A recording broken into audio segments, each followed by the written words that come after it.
The morning sun cast long shadows across the marble floors of the J. Edgar Hoover Federal Building in downtown Chicago. The massive structure stood as a monument to law enforcement, its imposing columns and granite facade commanding respect from all who passed through its doors. Inside, the air was crisp and sterile, filled with the quiet efficiency of federal operations. The lobby buzzed with the controlled energy of agents, investigators, and staff moving with purpose through the security checkpoints, their footsteps echoing off the polished surfaces. Near the east corridor, a figure moved methodically between the rows of chairs and information desks. Jerome Washington pushed a cleaning cart ahead of him, his movements deliberate and unhurried. Dressed in a simple navy blue uniform with a maintenance badge clipped to his shirt pocket, he appeared to be just another member of the building's custodial staff. His dark skin glistened slightly under the fluorescent lights, and his graying temples suggested a man in his 50s who had spent years in honest work. There was nothing about his appearance that would suggest otherwise, nothing that would hint at the truth of who he really was. Jerome moved with quiet dignity as he emptied trash bins and wiped down surfaces. His eyes, sharp and observant, took in every detail of his surroundings, the flow of foot traffic, the conversations that drifted past, the subtle dynamics of power and hierarchy that played out in every interaction. To the casual observer, he was invisible, another face in the background of the federal machine.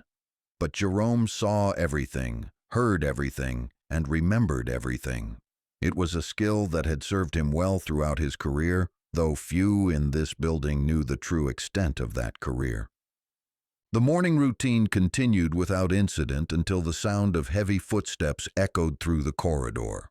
Officer Martin Walker of the Chicago Police Department strutted through the lobby, his chest puffed out with the kind of swagger that came from years of unchecked authority. Walker was a man in his early 40s with pale skin that seemed to flush red whenever his temper flared. His uniform was immaculate, pressed and polished to perfection as if the shine could somehow mask the darkness that lurked beneath. His pale blue eyes scanned the room with the predatory gaze of someone looking for trouble, or better yet, someone to take his frustrations out on. Walker was at the federal building on official business, or so he claimed, a minor coordination meeting between local and federal authorities regarding a drug task force. But the truth was, he enjoyed these visits to the federal building. They made him feel important, connected to something bigger than his usual beat on the south side of Chicago. The federal agents treated him with polite professionalism, but Walker often mistook their courtesy for respect. He had no idea how little regard they actually had for him or his methods. As Walker moved through the lobby, his attention was caught by the sight of Jerome methodically cleaning near the information desk. Something about the scene irritated him. Perhaps it was the way Jerome moved with quiet confidence, or the fact that he didn't immediately step aside as Walker approached.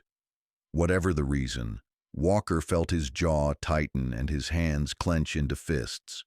He changed direction, walking directly toward Jerome, his footsteps becoming heavier and more deliberate. Jerome noticed the approach immediately, his peripheral vision catching the movement of the officer. Years of training had taught him to be aware of his surroundings at all times, to recognize potential threats before they materialized. But he continued his work, his hands steady as he cleaned the surface of a nearby table. He had learned long ago that the best way to handle confrontation was to remain calm, focused, and in control. Whatever this officer wanted, Jerome would handle it with the same professionalism he brought to everything else in his life. Walker stopped directly in front of Jerome, his presence looming and aggressive. He crossed his arms over his chest and stared down at the man with the cleaning cart, his lips curling into a sneer that revealed his true intentions. The lobby continued to bustle around them, but Walker seemed oblivious to the fact that his behavior was being observed by federal employees and security cameras alike. "Hey, you!" Walker barked, his voice loud enough to cut through the ambient noise of the lobby. Jerome looked up slowly, his dark eyes meeting Walker's pale blue ones without flinching. His expression remained neutral, professional, even as he recognized the hostility in the officer's tone. "Yes, sir," Jerome replied, his voice calm and measured. "How can I help you, officer?" Walker scoffed, his sneer deepening. "Help me. You can help me by doing your job and staying out of the way. This is a federal building, not some back alley you can loiter around in." Jerome straightened slightly but kept his voice level. "I am doing my job, officer. I'm part of the maintenance staff here." Walker's eyes narrowed as he looked Jerome up and down, his gaze lingering on the cleaning supplies and the modest uniform. "Maintenance staff," he said, drawing out the words like they left a bad taste in his mouth. "Right. Let me guess. You probably don't even have proper clearance to be in here. They'll let just about anyone walk around these days, won't they?" The words hung in the air, heavy with implication and prejudice. Several federal employees walking through the lobby slowed their pace, their attention drawn to the increasingly tense exchange. Jerome felt the familiar weight of racism settling over the interaction, but he maintained his composure, his training kicking in automatically. He had faced far worse than an ignorant cop with a badge and an attitude. "I have all the necessary clearance," Jerome said quietly, his tone remaining respectful despite the clear provocation. "I've been working in this building for quite some time now." Walker laughed, a harsh, bitter sound that echoed off the marble walls. "Working here," he repeated, shaking his head. "Look, pal, I don't know what kind of sob story you told them to get this gig, but let me make something clear to you. People like you don't belong in places like this. This is where real law enforcement happens, where serious people do serious work." Jerome's jaw tightened slightly, but his voice remained steady. "People like me, officer?" Walker stepped closer, his voice dropping to a menacing whisper. "Don't play dumb with me. You know exactly what I mean. This building represents law and order, justice, and the American way. It's not a place for people who probably can't even read the Constitution, let alone understand what it means to serve and protect." The lobby had grown quieter now, more people stopping to watch the confrontation unfold. Some pulled out their phones, others whispered to colleagues, but everyone could sense that something significant was happening. Walker seemed oblivious to the attention, his focus entirely on the man he saw as beneath him. Jerome set down his cleaning cloth deliberately and turned to face Walker fully. His posture shifted subtly, becoming more upright, more commanding, though Walker was too blinded by his own prejudice to notice. "Officer Walker," Jerome said, his voice still calm but carrying a new undertone of authority, "I think there's been a misunderstanding here." "Oh, there's been a misunderstanding, all right," Walker shot back, his voice rising. "The misunderstanding is thinking people like you can just waltz into places like this and act like you belong. This is a federal building, not some community center where you can hang around pretending to be important." Jerome's eyes hardened slightly, but he maintained his professional demeanor. "I'm not pretending anything, officer. I'm simply doing my job as I've done every day for the past several years." "Several years," Walker scoffed. "Right, and I'm sure you've been a model employee too. Probably never missed a day, probably never caused any trouble. That's the story, isn't it? Play the good guy, keep your head down, and hope nobody notices you don't really belong here." The words cut through the air like a blade, each one designed to wound and humiliate. Jerome felt the familiar burn of anger rising in his chest, but he pushed it down, his years of training and experience teaching him to channel that energy into something more productive. He glanced around the lobby, noting the growing crowd of observers, the security guards moving closer, and the federal employees who had stopped their conversations to watch. "Officer Walker," Jerome said, his voice still level but carrying a weight that made several nearby people turn their heads. "I think you should be very careful about the assumptions you're making right now." Walker's face flushed red, his temper flaring at what he perceived as insubordination. "Careful?" he repeated, his voice dripping with contempt. "Are you threatening me, janitor boy? Because let me tell you something. I've been a cop for 15 years, and I know exactly how to handle people like you who get too big for their britches." Jerome remained perfectly still, his dark eyes fixed on Walker with an intensity that would have warned a wiser man to back down. But Walker was too consumed with his own sense of superiority to recognize the danger he was walking into. The federal building around them seemed to hold its breath, as if the very walls knew that something momentous was about to unfold. "I'm not threatening anyone," Jerome said quietly, "but I am suggesting that you might want to reconsider your approach here. This is a federal building, officer, and there are protocols, standards that should be maintained."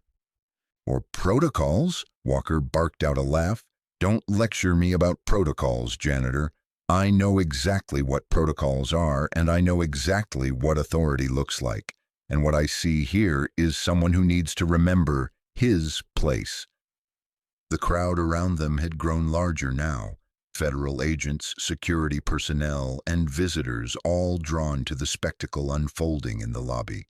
Some watched with expressions of disgust at Walker's behavior, others with curiosity about how the situation would resolve. But all of them sensed that they were witnessing something significant, something that would be talked about for a long time to come. Jerome glanced at his watch, a simple gesture that somehow carried enormous weight. "Officer Walker," he said, his voice taking on a tone that made everyone in the vicinity stop and listen. "I'm going to give you one last opportunity to walk away from this situation with your dignity intact." Walker's face twisted into a mask of rage. "My dignity?" he shouted, drawing stares from across the lobby. "You're going to lecture me about dignity? A janitor is going to tell a police officer about dignity. I've heard everything now." Jerome reached slowly into his pocket, his movements deliberate and measured. Walker's hand instinctively moved toward his weapon, but Jerome's calm demeanor gave him pause. From his pocket, Jerome withdrew a simple black leather wallet. He opened it carefully, his eyes never leaving Walker's face. "Officer Walker," Jerome said, his voice now carrying the unmistakable tone of command. "I am Special Agent Jerome Washington, Director of the FBI Inspection Division, and you are about to learn what real authority looks like." The lobby erupted into gasps and murmurs as Jerome held up his credentials, the gold badge catching the light from the overhead fixtures. Walker's face went from red to white in the span of seconds, his mouth falling open as the reality of the situation crashed down on him like a tidal wave. The federal employees around them began to whisper among themselves, some pulling out phones to capture what was about to unfold. Jerome stepped forward, his presence now commanding the entire space. "For the past 20 minutes, officer, you have subjected me to racial profiling, harassment, and threats, all while I was conducting an undercover assessment of security protocols in this building. Everything you've said and done has been recorded by building security and witnessed by dozens of federal employees." Walker tried to speak, but no words came out. His hands trembled as he realized the magnitude of his mistake, the career-ending error he had just made in front of witnesses and cameras. Jerome continued, his voice steady but filled with the weight of authority that came from years of service at the highest levels of federal law enforcement. "You assumed that because of my skin color and my appearance, I was somehow less than you. You assumed that I didn't belong in this building, that I couldn't possibly be someone of importance or authority. Those assumptions, Officer Walker, have just cost you everything." The federal building lobby had transformed into an arena of justice, the marble floors and towering columns serving as silent witnesses to a moment that would be remembered for years to come. Jerome Washington stood at the center of it all, his FBI credentials still visible in his hand as Officer Martin Walker struggled to process the reality of his situation. The badge that had seemed so foreign in Jerome's grasp now appeared as natural as breathing, the gold surface reflecting not just light, but the weight of 25 years of federal service. Walker's mouth opened and closed like a fish gasping for air. His earlier bravado completely evaporated.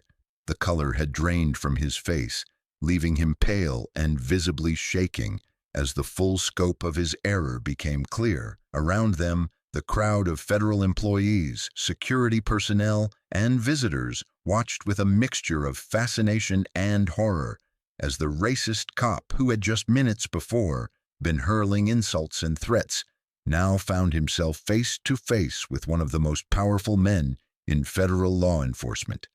I didn't, Walker stammered, his voice barely above a whisper. I had no idea. I mean, how was I supposed to know? Jerome's expression remained unchanged, his dark eyes boring into Walker with the intensity of a man who had spent decades investigating corruption and misconduct. How were you supposed to know? He repeated, his voice carrying a deadly calm. Officer Walker, let me ask you something. If I had been a white man in a suit, would you have assumed I was a janitor? Would you have questioned my right to be in this building? Would you have told me that people like me don't belong here? The question hung in the air like a sword waiting to fall. Walker tried to look away, but Jerome's gaze held him pinned like a butterfly under glass. The federal employees around them shifted uncomfortably, some nodding in recognition of the truth Jerome had just laid bare. Others pulled out their phones, sensing that this moment needed to be documented, shared, and remembered. That's different, Walker said weakly, his voice cracking under the pressure. I was just doing my job, maintaining security. Jerome took a step forward, his presence looming over the cowering officer. Security, he said, the word dripping with disdain. Officer Walker, do you know what real security looks like?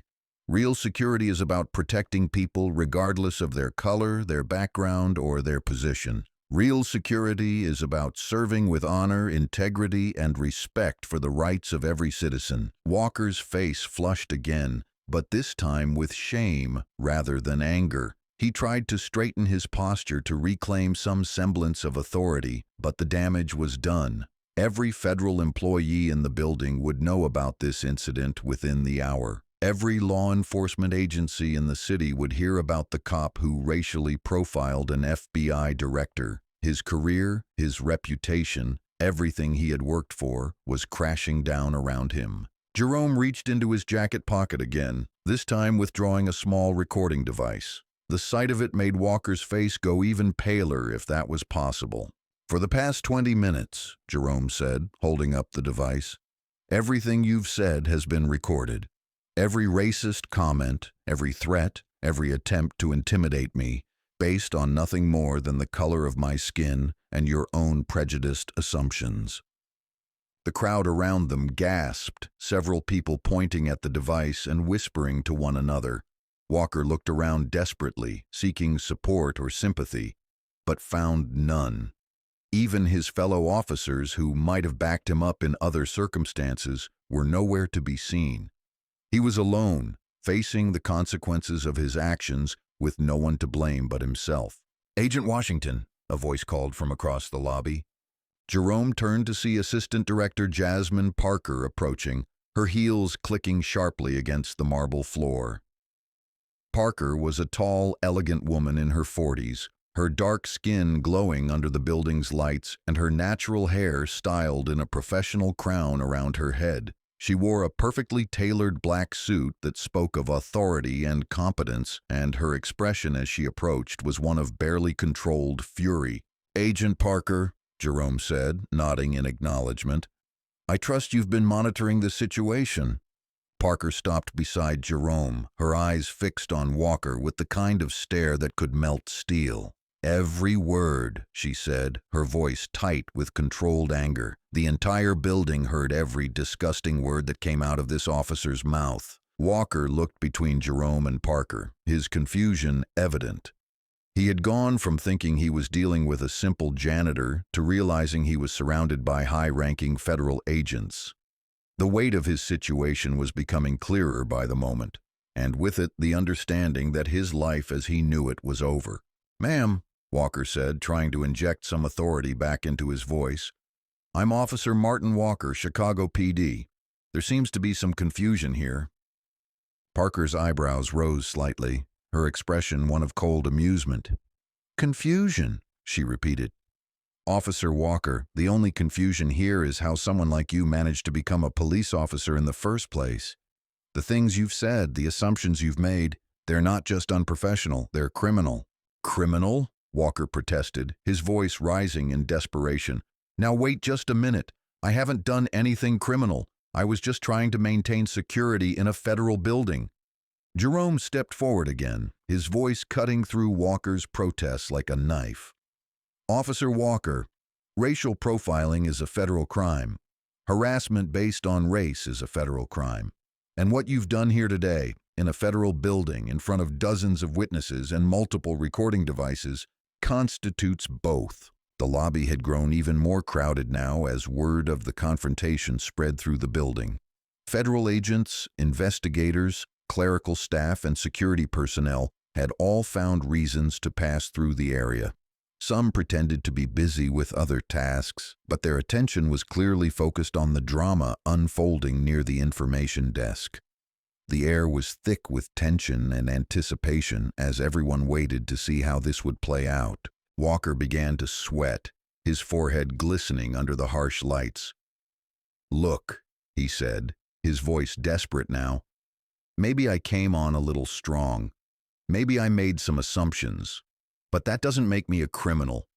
I'm a police officer. I was just doing my job." "Your job?" Jerome said, his voice rising slightly for the first time. "Your job, Officer Walker, is to serve and protect all citizens, regardless of their race, their occupation, or their appearance. Your job is to uphold the law, not to use your badge as a weapon against innocent people. And your job certainly doesn't include racial profiling and harassment in a federal building." Parker stepped forward, her voice joining Jerome's in a symphony of authority. "Officer Walker," she said, her tone formal and commanding, "as of this moment, you are being detained for questioning regarding potential federal civil rights violations. You have the right to remain silent, and I strongly suggest you use it." Walker's eyes went wide, his mouth falling open as the words sank in. "Detained?" he stammered. "You can't detain me. I'm a police officer. I have rights." Jerome's expression remained unchanged, but there was a hint of cold satisfaction in his eyes. "Officer Walker, everyone has rights. The difference is that some people respect those rights in others, and some people like you use their position to trample on them. Today, you're going to learn what it feels like to be on the other side of that equation." Security guards appeared as if from nowhere, surrounding Walker with professional efficiency. They didn't touch him, didn't threaten him, but their presence was unmistakable. Walker looked around frantically, his eyes darting from face to face, seeking any sign of support or sympathy. But the expressions he saw ranged from disgust to satisfaction, with not a trace of sympathy to be found. "This is ridiculous," Walker said, his voice cracking. "This is all a misunderstanding. I didn't know who he was. How was I supposed to know?" Jerome shook his head slowly, his expression one of profound disappointment. "Officer Walker, that's exactly the point. You didn't care who I was.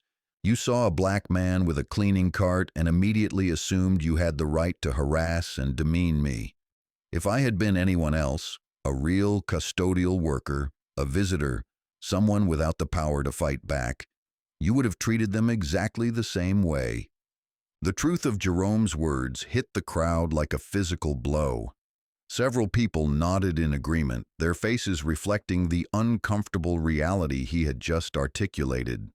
Walker had revealed himself not just as a racist, but as a bully, someone who used his position to target those he perceived as vulnerable or powerless. Jerome tucked his credentials back into his jacket and straightened his custodial uniform with deliberate precision.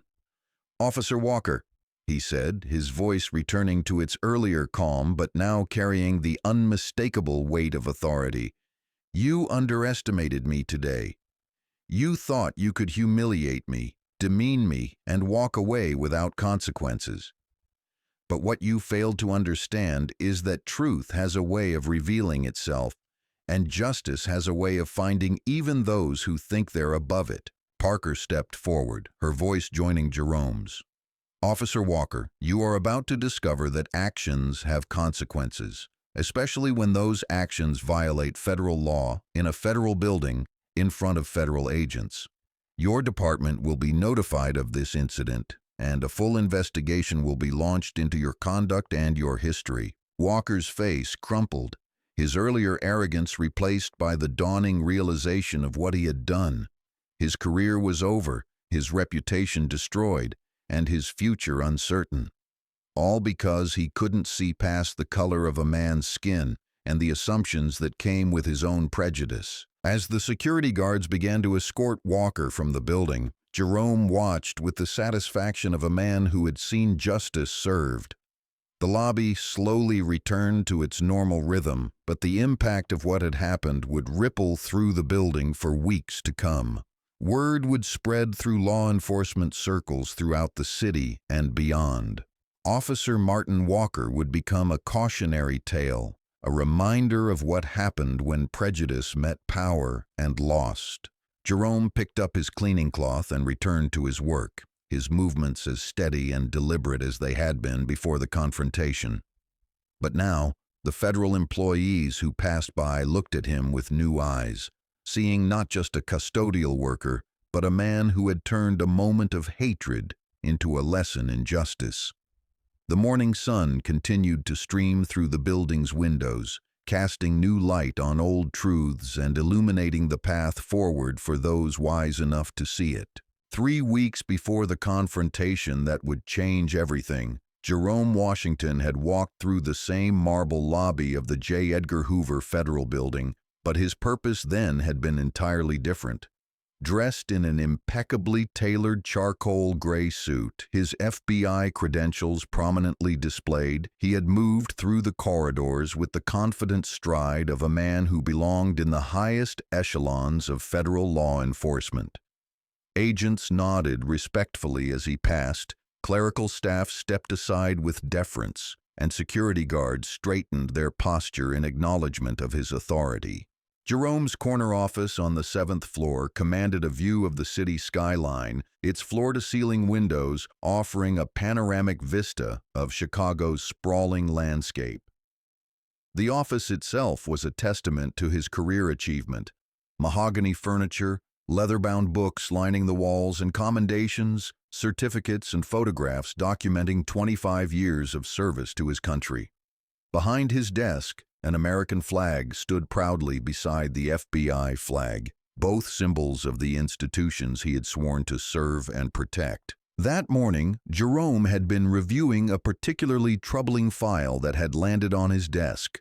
Reports of misconduct, corruption, and civil rights violations were flooding in from various law enforcement agencies across the region. What disturbed him most wasn't just the individual incidents, but the pattern they revealed, a systematic problem that seemed to be growing worse rather than better.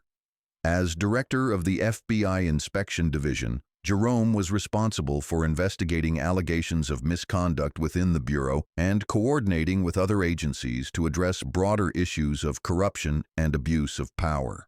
The reports painted a disturbing picture. Chicago Police Department officers engaging in racial profiling, sheriff's deputies in suburban counties using excessive force against minorities, state troopers conducting illegal searches based on nothing more than the color of a driver's skin. Each individual case was troubling enough, but taken together they suggested something far more serious, a culture of prejudice and abuse that permeated law enforcement at multiple levels. Jerome leaned back in his leather chair, his mind working through the implications. Traditional investigations had their limitations. Officers closed ranks when internal affairs came calling, witnesses grew reluctant to speak, and evidence had a way of disappearing. But what if he could see the problem from a different angle?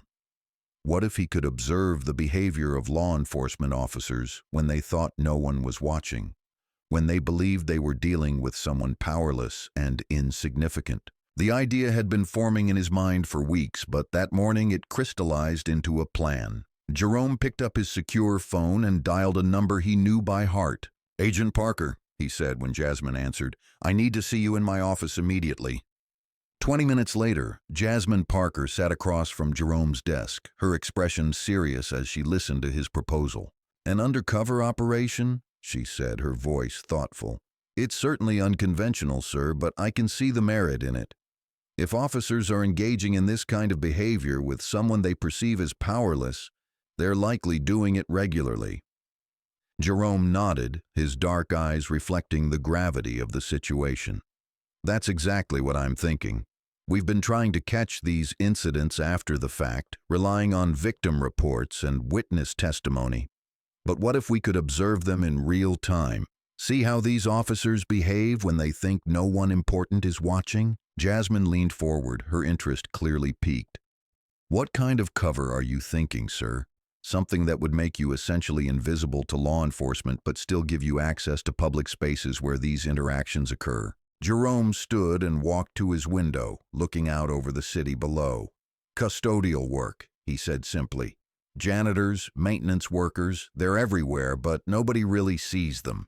They have access to buildings, businesses, public spaces, but they're invisible to people in positions of power." The plan had taken weeks to implement. Jerome worked with the building's security and maintenance departments to establish his cover identity. His FBI credentials were temporarily suspended from the building's access systems, replaced with custodial clearances that would allow him to move freely throughout the building while appearing to be just another member of the cleaning staff.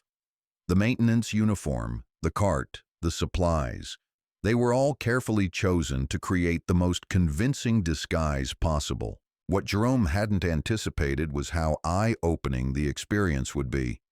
From his first day in the custodial uniform, he noticed the difference in how people treated him. Federal agents who had shown him respect and deference just days before now looked through him as if he didn't exist. Visitors to the building spoke about him in his presence as if he couldn't hear or understand their words.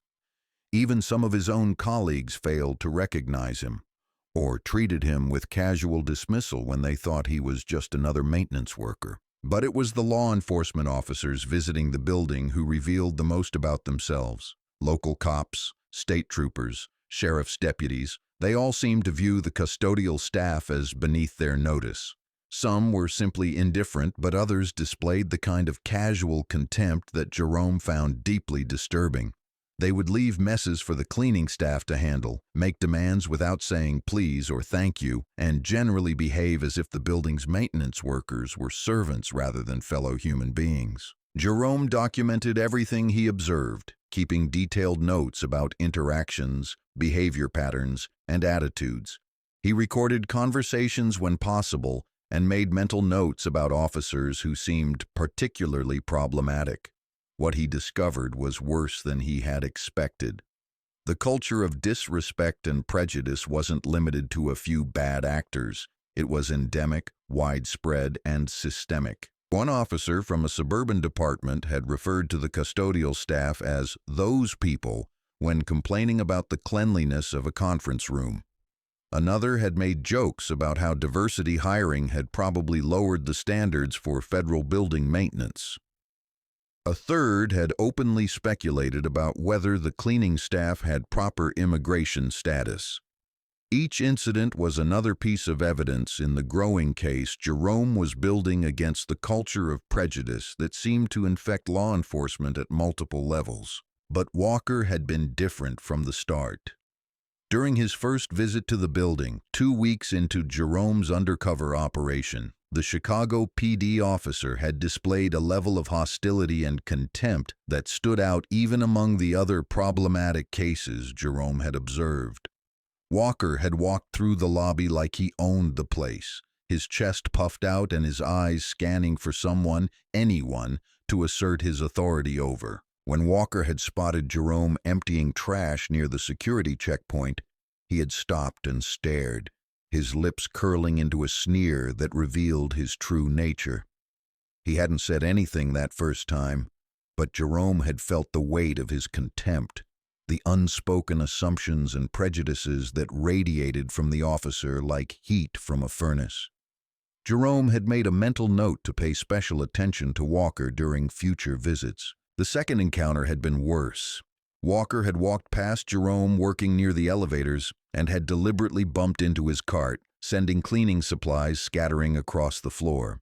When Jerome had bent to pick them up, Walker had muttered something under his breath about people needing to watch where they were going. The words had been quiet enough to maintain plausible deniability, but loud enough for Jerome to hear the contempt behind them. Each subsequent visit had escalated the pattern.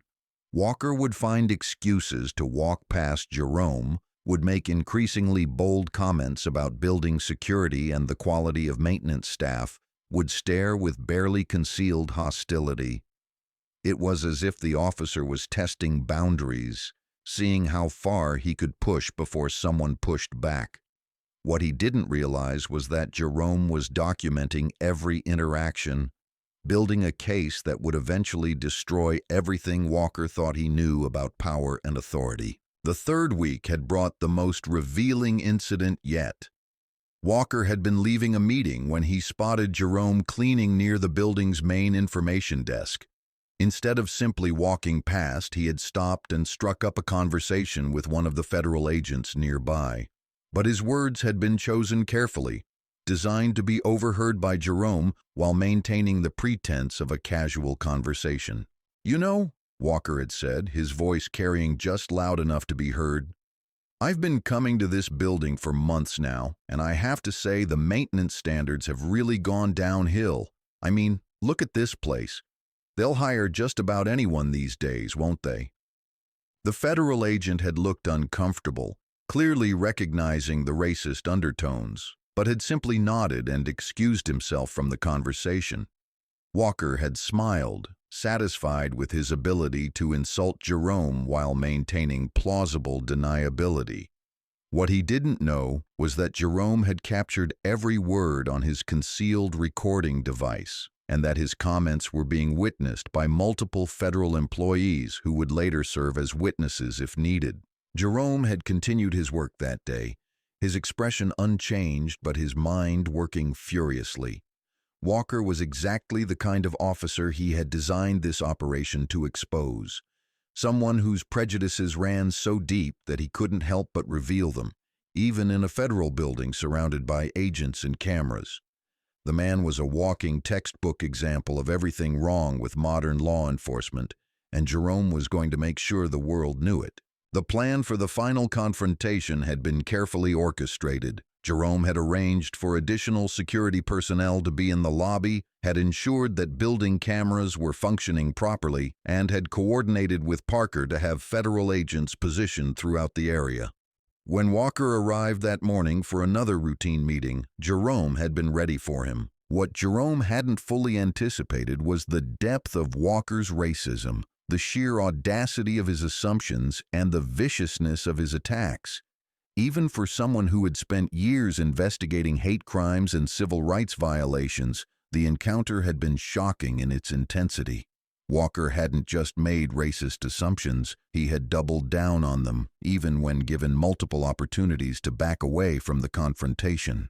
Now, as Jerome stood in the lobby, his true identity revealed and Walker's career lying in ruins around him, he felt a mixture of satisfaction and sadness. Satisfaction because justice was being served, because a corrupt officer was being held accountable for his actions. But sadness, too, because the very fact that this operation had been necessary spoke to deeper problems within law enforcement, problems that wouldn't be solved by exposing one racist cop. The federal employees around them were still watching, still whispering among themselves as they processed what they had witnessed. Some were already pulling out phones, making calls to supervisors, colleagues, friends. The story would spread quickly through law enforcement circles and beyond. By evening, every news outlet in the city would be running the story. By morning, it would be national news. Jerome looked at Walker one last time, the officer now flanked by security guards and facing an uncertain future. "Officer Walker," he said, his voice carrying the weight of authority and disappointment. "You came into this building this morning thinking you understood how the world worked. You thought your badge gave you the right to demean and humiliate people you considered beneath you. But today you've learned that the world is more complicated than your prejudices allowed you to see." Walker tried to speak, but Jerome held up a hand, stopping him. "Don't," he said quietly. "Don't make this worse than it already is. You've said enough for one day, more than enough." As the security guards began to escort Walker from the building, Jerome turned to address the crowd that had gathered. "Ladies and gentlemen," he said, his voice carrying across the marble lobby, "what you've witnessed here today is not just the exposure of one officer's misconduct. It's a reminder that prejudice and racism have no place in law enforcement or anywhere else in our society. We all have a responsibility to stand up against injustice wherever we find it." The crowd began to disperse slowly, some people approaching Jerome to offer their support, others simply nodding in respect as they passed. The normal rhythm of the federal building began to reassert itself, but the impact of what had happened would resonate for a long time to come. Parker approached Jerome as the last of the crowd dispersed, her expression mixing professional admiration with personal concern. "Sir," she said quietly, "that was brilliantly executed. But are you all right? I know this kind of encounter can be personally draining, even when you're prepared for it." Jerome straightened his custodial uniform one last time before beginning to remove it. "I'm fine, Agent Parker," he said, though his voice carried a note of weariness. "Disappointed, but not surprised. Walker is exactly the kind of officer we need to remove from law enforcement. The question now is how many more like him are out there." Parker nodded, her expression serious. "The recording and witness statements will be enough to pursue federal charges, and I suspect this incident will trigger a broader investigation into the Chicago PD's practices and training protocols." Jerome folded his custodial uniform carefully, his movements deliberate and thoughtful. "Good," he said simply. "It's time for law enforcement to face some uncomfortable truths about itself. And if it takes operations like this to force that reckoning, then so be it." As Jerome prepared to return to his office and his true identity, the weight of the morning's events settled over him. He had exposed one racist cop, but the work was far from over. There were more Walkers out there, more officers who used their badges as weapons against the very people they were sworn to protect. And Jerome Washington, director of the FBI Inspection Division, would be ready for them. 3 weeks before the confrontation that would change everything, Jerome Washington had walked through the same marble lobby of the J. Edgar Hoover Federal Building, but his purpose then had been entirely different. Dressed in an impeccably tailored charcoal gray suit, his FBI credentials prominently displayed, he had moved through the corridors with the confident stride of a man who belonged in the highest echelons of federal law enforcement. Agents nodded respectfully as he passed. Clerical staff stepped aside with deference, and security guards straightened their posture in acknowledgement of his authority. Jerome's corner office on the 7th floor commanded a view of the city skyline, its floor-to-ceiling windows offering a panoramic vista of Chicago's sprawling landscape. The office itself was a testament to his career achievement. Mahogany furniture, leather-bound books lining the walls, and commendations, certificates, and photographs documenting 25 years of service to his country. Behind his desk, an American flag stood proudly beside the FBI flag, both symbols of the institutions he had sworn to serve and protect. That morning, Jerome had been reviewing a particularly troubling file that had landed on his desk. Reports of misconduct, corruption, and civil rights violations were flooding in from various law enforcement agencies across the region. What disturbed him most wasn't just the individual incidents, but the pattern they revealed, a systematic problem that seemed to be growing worse rather than better. As director of the FBI Inspection Division, Jerome was responsible for investigating allegations of misconduct within the Bureau and coordinating with other agencies to address broader issues of corruption and abuse of power. The reports painted a disturbing picture.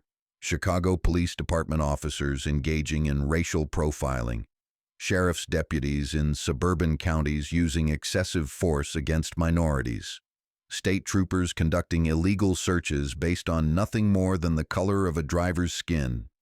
Each individual case was troubling enough, but taken together they suggested something far more serious, a culture of prejudice and abuse that permeated law enforcement at multiple levels. Jerome leaned back in his leather chair, his mind working through the implications. Traditional investigations had their limitations. Officers closed ranks when internal affairs came calling, witnesses grew reluctant to speak, and evidence had a way of disappearing. But what if he could see the problem from a different angle? What if he could observe the behavior of law enforcement officers when they thought no one was watching, when they believed they were dealing with someone powerless and insignificant? The idea had been forming in his mind for weeks, but that morning it crystallized into a plan. Jerome picked up his secure phone and dialed a number he knew by heart. "Agent Parker," he said when Jasmine answered, "I need to see you in my office immediately." 20 minutes later, Jasmine Parker sat across from Jerome's desk, her expression serious as she listened to his proposal. "An undercover operation," she said, her voice thoughtful. "It's certainly unconventional, sir, but I can see the merit in it. If officers are engaging in this kind of behavior with someone they perceive as powerless, they're likely doing it regularly." Jerome nodded, his dark eyes reflecting the gravity of the situation. "That's exactly what I'm thinking. We've been trying to catch these incidents after the fact, relying on victim reports and witness testimony. But what if we could observe them in real time, see how these officers behave when they think no one important is watching?"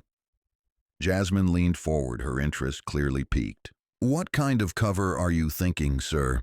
Something that would make you essentially invisible to law enforcement but still give you access to public spaces where these interactions occur."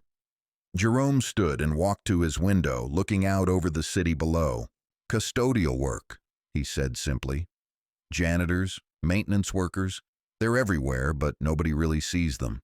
They have access to buildings, businesses, public spaces, but they're invisible to people in positions of power." The plan had taken weeks to implement. Jerome worked with the building security and maintenance departments to establish his cover identity.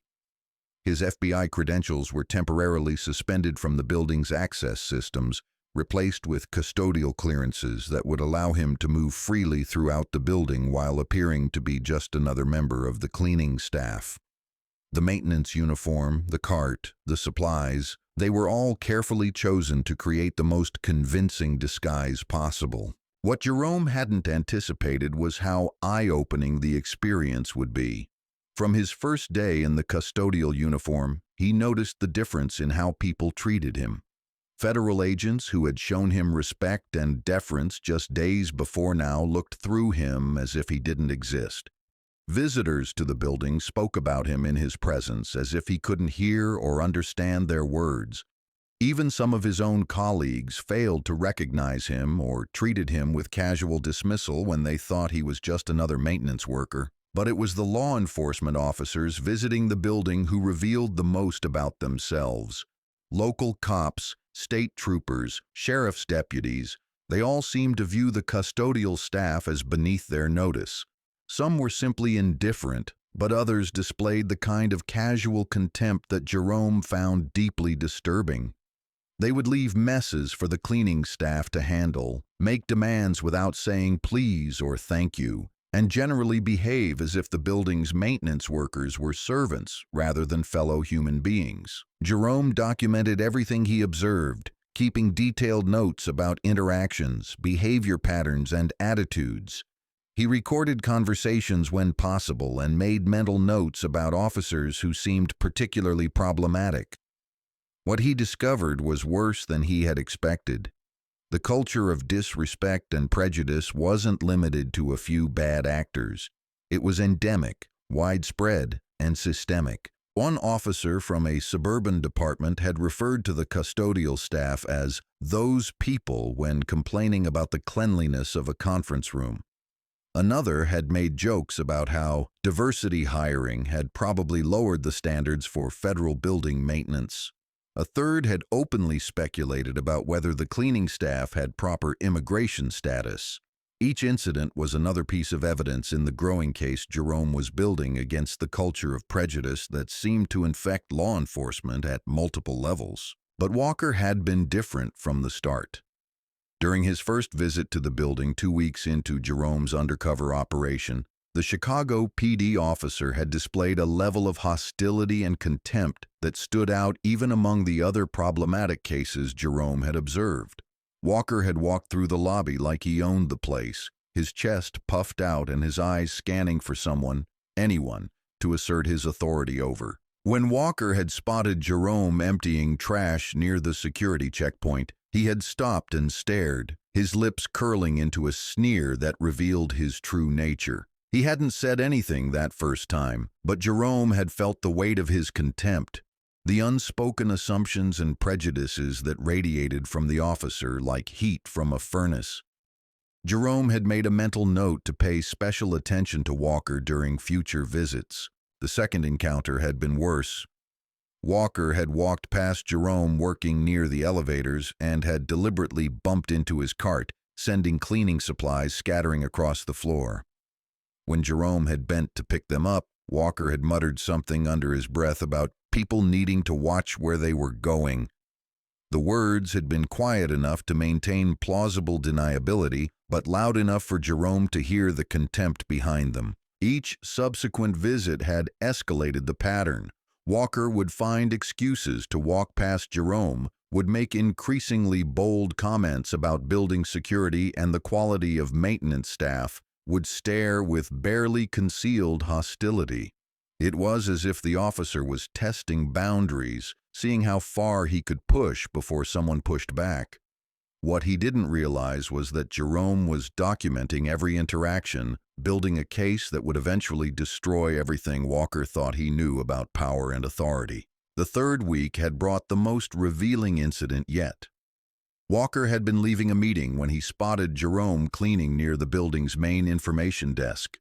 Instead of simply walking past, he had stopped and struck up a conversation with one of the federal agents nearby. But his words had been chosen carefully, designed to be overheard by Jerome while maintaining the pretense of a casual conversation. "You know," Walker had said, his voice carrying just loud enough to be heard, "I've been coming to this building for months now, and I have to say the maintenance standards have really gone downhill. I mean, look at this place. They'll hire just about anyone these days, won't they?" The federal agent had looked uncomfortable, clearly recognizing the racist undertones, but had simply nodded and excused himself from the conversation. Walker had smiled, satisfied with his ability to insult Jerome while maintaining plausible deniability. What he didn't know was that Jerome had captured every word on his concealed recording device, and that his comments were being witnessed by multiple federal employees who would later serve as witnesses if needed. Jerome had continued his work that day, his expression unchanged but his mind working furiously. Walker was exactly the kind of officer he had designed this operation to expose, someone whose prejudices ran so deep that he couldn't help but reveal them, even in a federal building surrounded by agents and cameras. The man was a walking textbook example of everything wrong with modern law enforcement, and Jerome was going to make sure the world knew it. The plan for the final confrontation had been carefully orchestrated. Jerome had arranged for additional security personnel to be in the lobby, had ensured that building cameras were functioning properly, and had coordinated with Parker to have federal agents positioned throughout the area. When Walker arrived that morning for another routine meeting, Jerome had been ready for him. What Jerome hadn't fully anticipated was the depth of Walker's racism, the sheer audacity of his assumptions, and the viciousness of his attacks.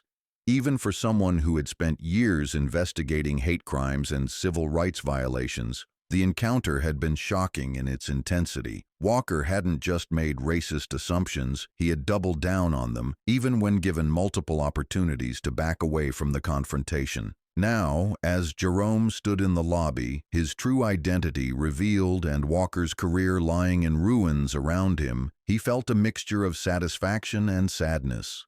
Satisfaction because justice was being served, because a corrupt officer was being held accountable for his actions.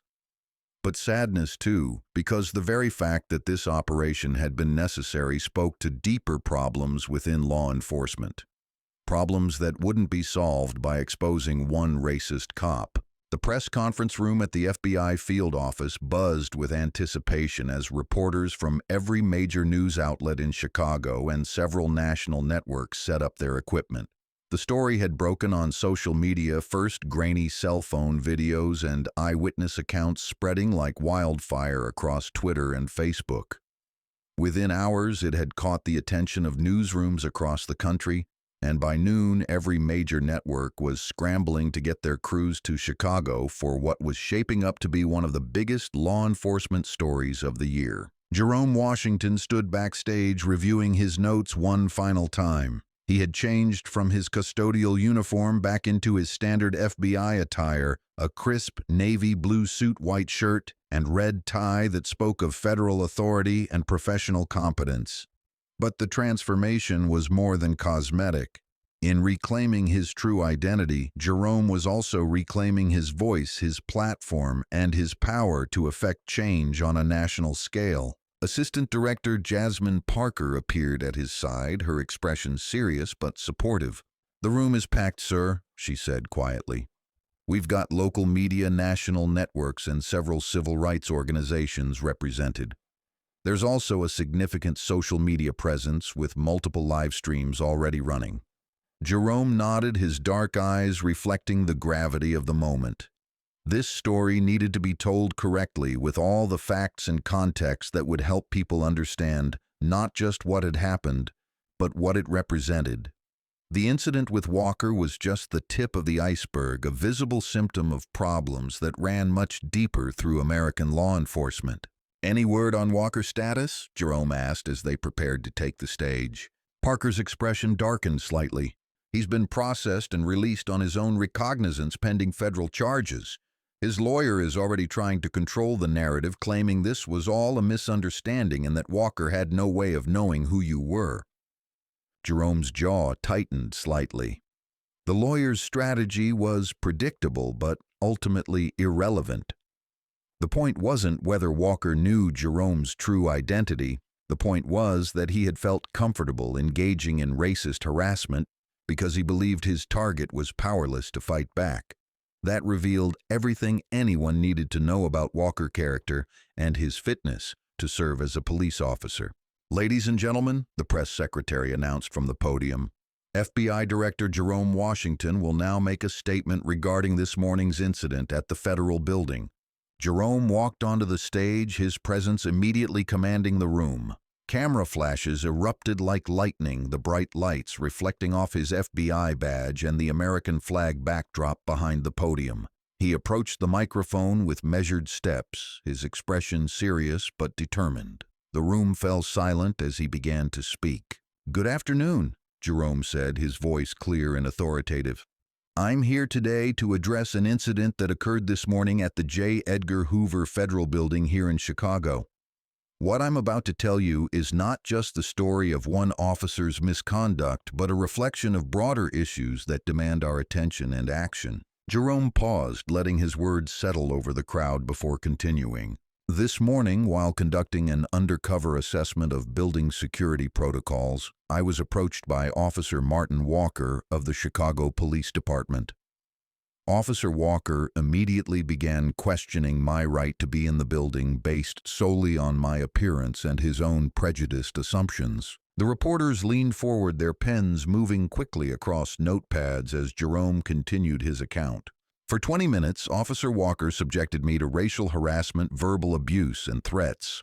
He told me that people like me don't belong in federal buildings. He questioned my intelligence, my citizenship, and my right to exist in spaces he deemed appropriate only for what he called real Americans. Murmurs rippled through the press room as Jerome's words sank in. Several reporters exchanged glances, their expressions reflecting the gravity of what they were hearing. This wasn't just another police misconduct story. This was something unprecedented, an FBI director being racially profiled by a local cop who had no idea who he was dealing with. Jerome's voice hardened as he continued. Officer Walker made these statements and engaged in this behavior because he believed I was powerless to respond. He saw a black man in a custodial uniform and immediately assumed he could demean and humiliate me without consequences. What he didn't realize was that he was revealing his true character to someone with the authority and responsibility to hold him accountable. A reporter raised her hand and Jerome nodded for her to speak. Director Washington, can you tell us more about the undercover operation? Why were you working in disguise as a custodial worker? Jerome had anticipated this question and had prepared his response carefully. The FBI Inspection Division has been receiving increasing reports of civil rights violations and misconduct by law enforcement officers across the region. Traditional investigations have limitations. Officers close ranks when they know they're being watched, and victims often face retaliation for coming forward. He paused, scanning the room before continuing. The undercover operation was designed to observe how law enforcement officers behave when they believe they're dealing with powerless individuals. What we discovered was worse than we had anticipated. Officer Walker wasn't an anomaly. He was representative of a culture of prejudice and abuse that has infected law enforcement at multiple levels. Another reporter stood, his voice carrying across the room. Director, what consequences will Officer Walker face, and what does this mean for the Chicago Police Department? Jerome's expression remained serious, but there was a hint of satisfaction in his eyes. Officer Walker will face federal charges for civil rights violations. The Department of Justice will be pursuing this case aggressively, and we expect additional charges to be filed as our investigation continues. As for the Chicago PD, they will be subject to a comprehensive federal review of their training protocols, complaint procedures, and disciplinary processes. The room erupted in a flurry of additional questions, but Jerome held up a hand for silence. Let me be very clear about something, he said, his voice rising slightly. This incident didn't happen because Officer Walker had a bad day or made a simple mistake. It happened because he carries deeply held racist beliefs that he felt comfortable expressing when he thought no one with authority was watching. Jerome stepped back from the podium slightly, his posture becoming more rigid as he delivered his most important message. The badge and uniform that Officer Walker wore are symbols of public trust. They represent the promise that law enforcement will serve and protect all citizens, regardless of race, color, or background. When officers like Walker abuse that trust, they don't just harm their individual victims, they damage the entire institution of law enforcement. A veteran reporter from the Chicago Tribune stood, raising her voice above the crowd. Director Washington, you've spent 25 years in federal law enforcement. In your experience, how widespread is this kind of behavior among police officers? Jerome considered the question carefully, knowing that his answer would be scrutinized and analyzed by law enforcement officials across the country. In my experience, he said slowly, the vast majority of law enforcement officers are dedicated professionals who serve with honor and integrity. But there is a minority, a significant minority, who view their badge as a license to intimidate and their uniform as protection from accountability. He paused, his eyes scanning the room filled with reporters hanging on his every word. What makes Officer Walker's case particularly troubling is not just his behavior, but his confidence in engaging in that behavior. He felt completely comfortable making racist statements and threats because he believed there would be no consequences. That suggests he has engaged in similar behavior before and has gotten away with it. The questions continued for nearly an hour, each one probing deeper into the implications of the morning's events. Jerome answered them all with the same measured authority, providing details about the investigation, outlining the federal response, and making clear that this incident would serve as a catalyst for broader reforms in law enforcement accountability. When the press conference finally ended, Jerome returned to his office to find his phone ringing constantly. Calls from other FBI directors, from Justice Department officials, from congressional representatives who wanted to understand the implications of what had happened. Each conversation reinforced Jerome's understanding that the Walker incident had touched a nerve that went far beyond one racist cop in Chicago. Later that evening, Jerome sat in his office reviewing news coverage of the day's events.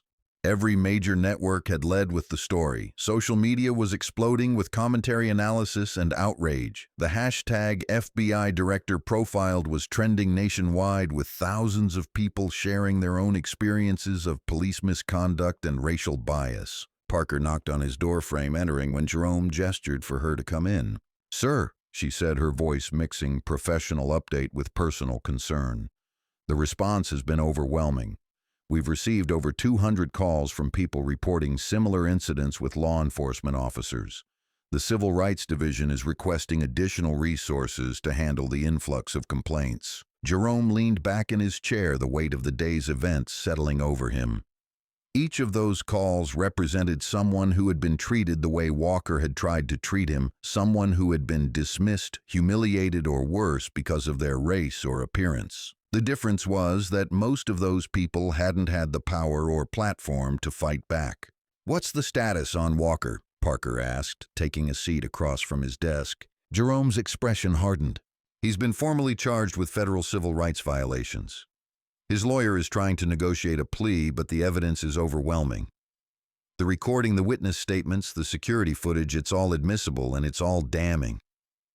Parker nodded, her satisfaction evident. "And the broader investigation into the Chicago PD?" Jerome stood walking to his window and looking out over the city lights beginning to twinkle in the evening darkness. "That's going to be extensive. We're looking at training protocols, hiring practices, complaint procedures, disciplinary actions. If there are more officers like Walker in that department, we're going to find them." The conversation was interrupted by Jerome's secure phone ringing. He answered to find Attorney General Elizabeth Hayes on the line, her voice carrying the weight of federal authority and political implications.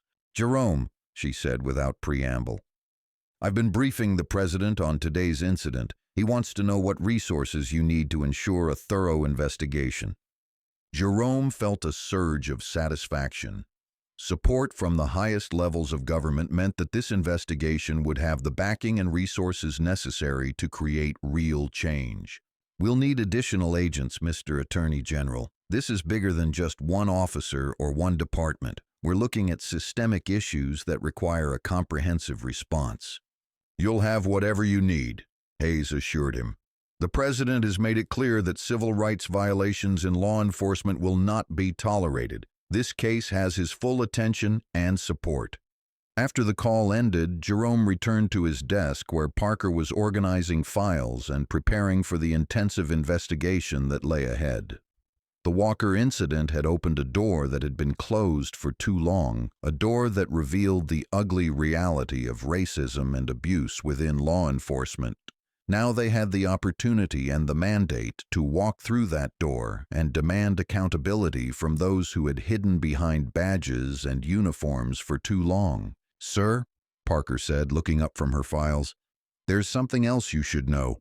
Officer Walker's personnel file shows a pattern of complaints going back nearly a decade. Excessive force, racial profiling, inappropriate conduct. Most of the complaints were dismissed or resulted in minimal disciplinary action." Jerome wasn't surprised, but the confirmation still stung. Walker hadn't become a racist.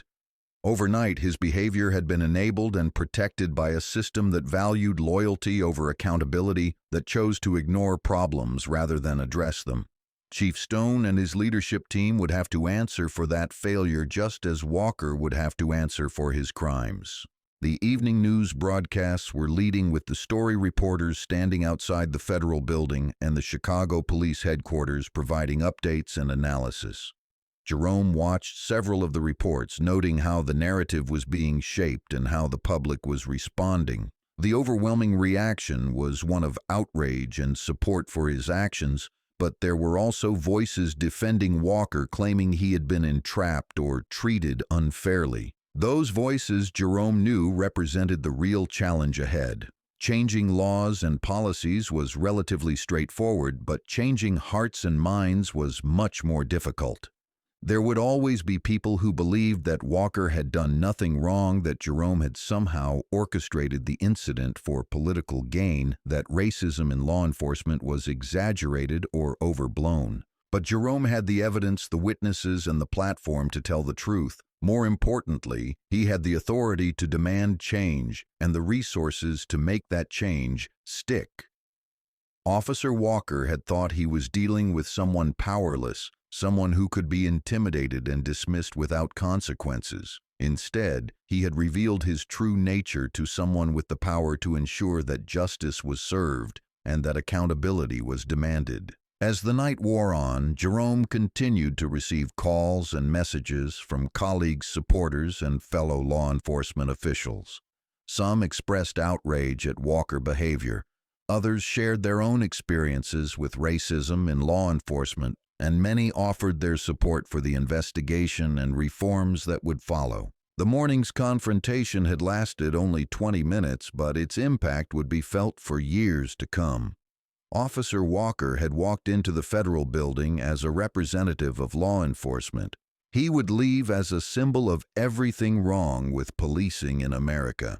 And Jerome Washington would ensure that his story served as a warning to every officer who thought their badge gave them the right to abuse and demean the very people they were sworn to protect. The investigation was just beginning, but Jerome already knew how it would end. The truth had been revealed, justice would be served, and law enforcement would be forced to confront the uncomfortable reality of racism within its ranks. It wouldn't be easy and it wouldn't be quick, but it would be thorough and it would be fair. Just as it should be in a nation built on the promise of equal justice under law. Officer Martin Walker sat in his cramped studio apartment that evening, the weight of the day's events crushing down on him like a physical force. The space was sparse and poorly maintained, with empty beer bottles scattered across the coffee table and dirty laundry piled in corners. The apartment reflected Walker's life in recent years, a slow descent into bitterness and isolation that had culminated in the morning's catastrophic encounter at the federal building. Walker had driven home in a daze, his mind struggling to process what had happened. The man he had harassed and humiliated, the janitor he had assumed was beneath his notice, had turned out to be one of the most powerful law enforcement officials in the country. The recording device, the badge, the calm authority with which Jerome Washington had dismantled Walker's entire worldview, it all seemed like a nightmare from which he couldn't wake up. The first sign of how bad things were going to get came when Walker tried to call his supervisor, Sergeant Tony Martinez. The phone rang several times before Martinez answered, his voice tight with barely controlled anger. "Walker," Martinez said before Martin could speak, "where the hell are you? And what the hell did you do at the federal building this morning?" Walker felt his heart sink even further. The news had already reached his department, which meant it was spreading through law enforcement circles across the city. "Sarge," he said, his voice shaking, "I can explain. It was all a misunderstanding. I had no idea who that guy was." Martinez's voice exploded through the phone. "No idea who he was, Walker? You racially profiled the director of the FBI Inspection Division? Do you have any concept of how badly you've screwed up? Not just for yourself, but for this entire department." Walker tried to speak, but Martinez cut him off. "Don't say another word," he commanded. "Chief Stone wants to see you first thing tomorrow morning. And Walker, you better pray that whatever explanation you come up with is better than anything I've heard so far, because right now, you're looking at federal charges." The call ended with a click that seemed to echo through Walker's apartment like a gunshot. He stared at his phone, his hands trembling as the reality of his situation began to sink in. Federal charges meant more than just losing his job. It meant prison time, a permanent criminal record, and the complete destruction of everything he had worked for over the past 15 years. Walker reached for another beer, his fourth of the evening, though it was barely 7 o'clock. The alcohol did nothing to numb the panic that was building in his chest or the images that kept flashing through his mind. Jerome Washington's calm authority as he revealed his true identity. The expressions of disgust and shock on the faces of the federal employees who had witnessed the confrontation. The security cameras that had captured every racist word, every threatening gesture, every moment of his humiliation. The television in the corner of the room was tuned to the local news, and Walker watched with growing horror as his story became the lead item on every broadcast. The footage from the federal building lobby played on loop, showing him confronting Jerome, making his racist statements, being escorted away by federal security. The images were damning clear evidence of everything he had done wrong and impossible to deny or explain away. Walker's phone rang again, and he saw his ex-wife Linda's name on the caller ID. He considered not answering, but knew she would keep calling until he picked up. "Linda," he said, his voice heavy with exhaustion and defeat. "Martin?" Her voice came through the phone, sharp with anger and embarrassment. "I just saw you on the news. Please tell me this is some kind of mistake. Please tell me you didn't actually say those things to an FBI director." Walker closed his eyes, the shame washing over him in waves. "Linda, I can explain. It wasn't supposed to happen like this. I thought he was just some janitor causing problems." "Some janitor?" Linda's voice rose in disbelief. "Martin, do you hear yourself? Even if he had been just some janitor, that doesn't excuse the things you said. The racism, the threats, the complete lack of basic human decency. What happened to you, Martin? When did you become this person?" Walker wanted to argue to defend himself, to explain that he wasn't really racist, that he had just been having a bad day, that the encounter had been blown out of proportion. But the words wouldn't come because deep down he knew Linda was right. He had become someone he barely recognized, someone consumed by bitterness and prejudice and anger at a world that seemed to be leaving him behind. The conversation with Linda ended badly, as most of their conversations did these days. She hung up after telling him that their daughter Emma wouldn't be visiting that weekend as planned. "We can't have her associating with this kind of behavior," Linda had said, her voice breaking with emotion. "I won't let her think this is acceptable." Walker threw his phone across the room, watching it shatter against the wall. Everything was falling apart: his job, his family, his reputation, his future, all because he couldn't see past his own prejudices long enough to treat another human being with basic respect and dignity. The evening news broadcasts were relentless, each network providing their own analysis and commentary on the incident. Legal experts discussed the federal charges Walker was likely to face. Civil rights activists called for broader investigations into police misconduct. Politicians offered statements about the need for reform and accountability in law enforcement. Walker watched it all with growing despair. The story wasn't going away, wasn't being buried or forgotten. If anything, it was gaining momentum, becoming a symbol of everything wrong with modern policing. Social media was exploding with commentary, much of it brutal in its assessment of Walker's character and conduct. The hashtag #RacistCopMartin was trending alongside FBI Director Profiled, with thousands of people sharing the story and adding their own experiences of police racism and abuse. By 10 o'clock that night, Walker had received calls from 3 different reporters asking for his side of the story. His lawyer had advised him not to speak to the media, but Walker was desperate to control the narrative, to somehow explain his way out of the disaster his life had become. But every time he tried to formulate an explanation that didn't make him sound like a complete racist, he came up empty. The truth was that Walker had said exactly what he meant. He had looked at Jerome Washington and seen not a fellow human being deserving of respect, but a target for his frustrations and prejudices. He had felt entitled to demean and humiliate Jerome because he believed that was his right as a police officer dealing with someone he considered inferior. Walker's apartment felt smaller with each passing hour, the walls seeming to close in as he contemplated his future.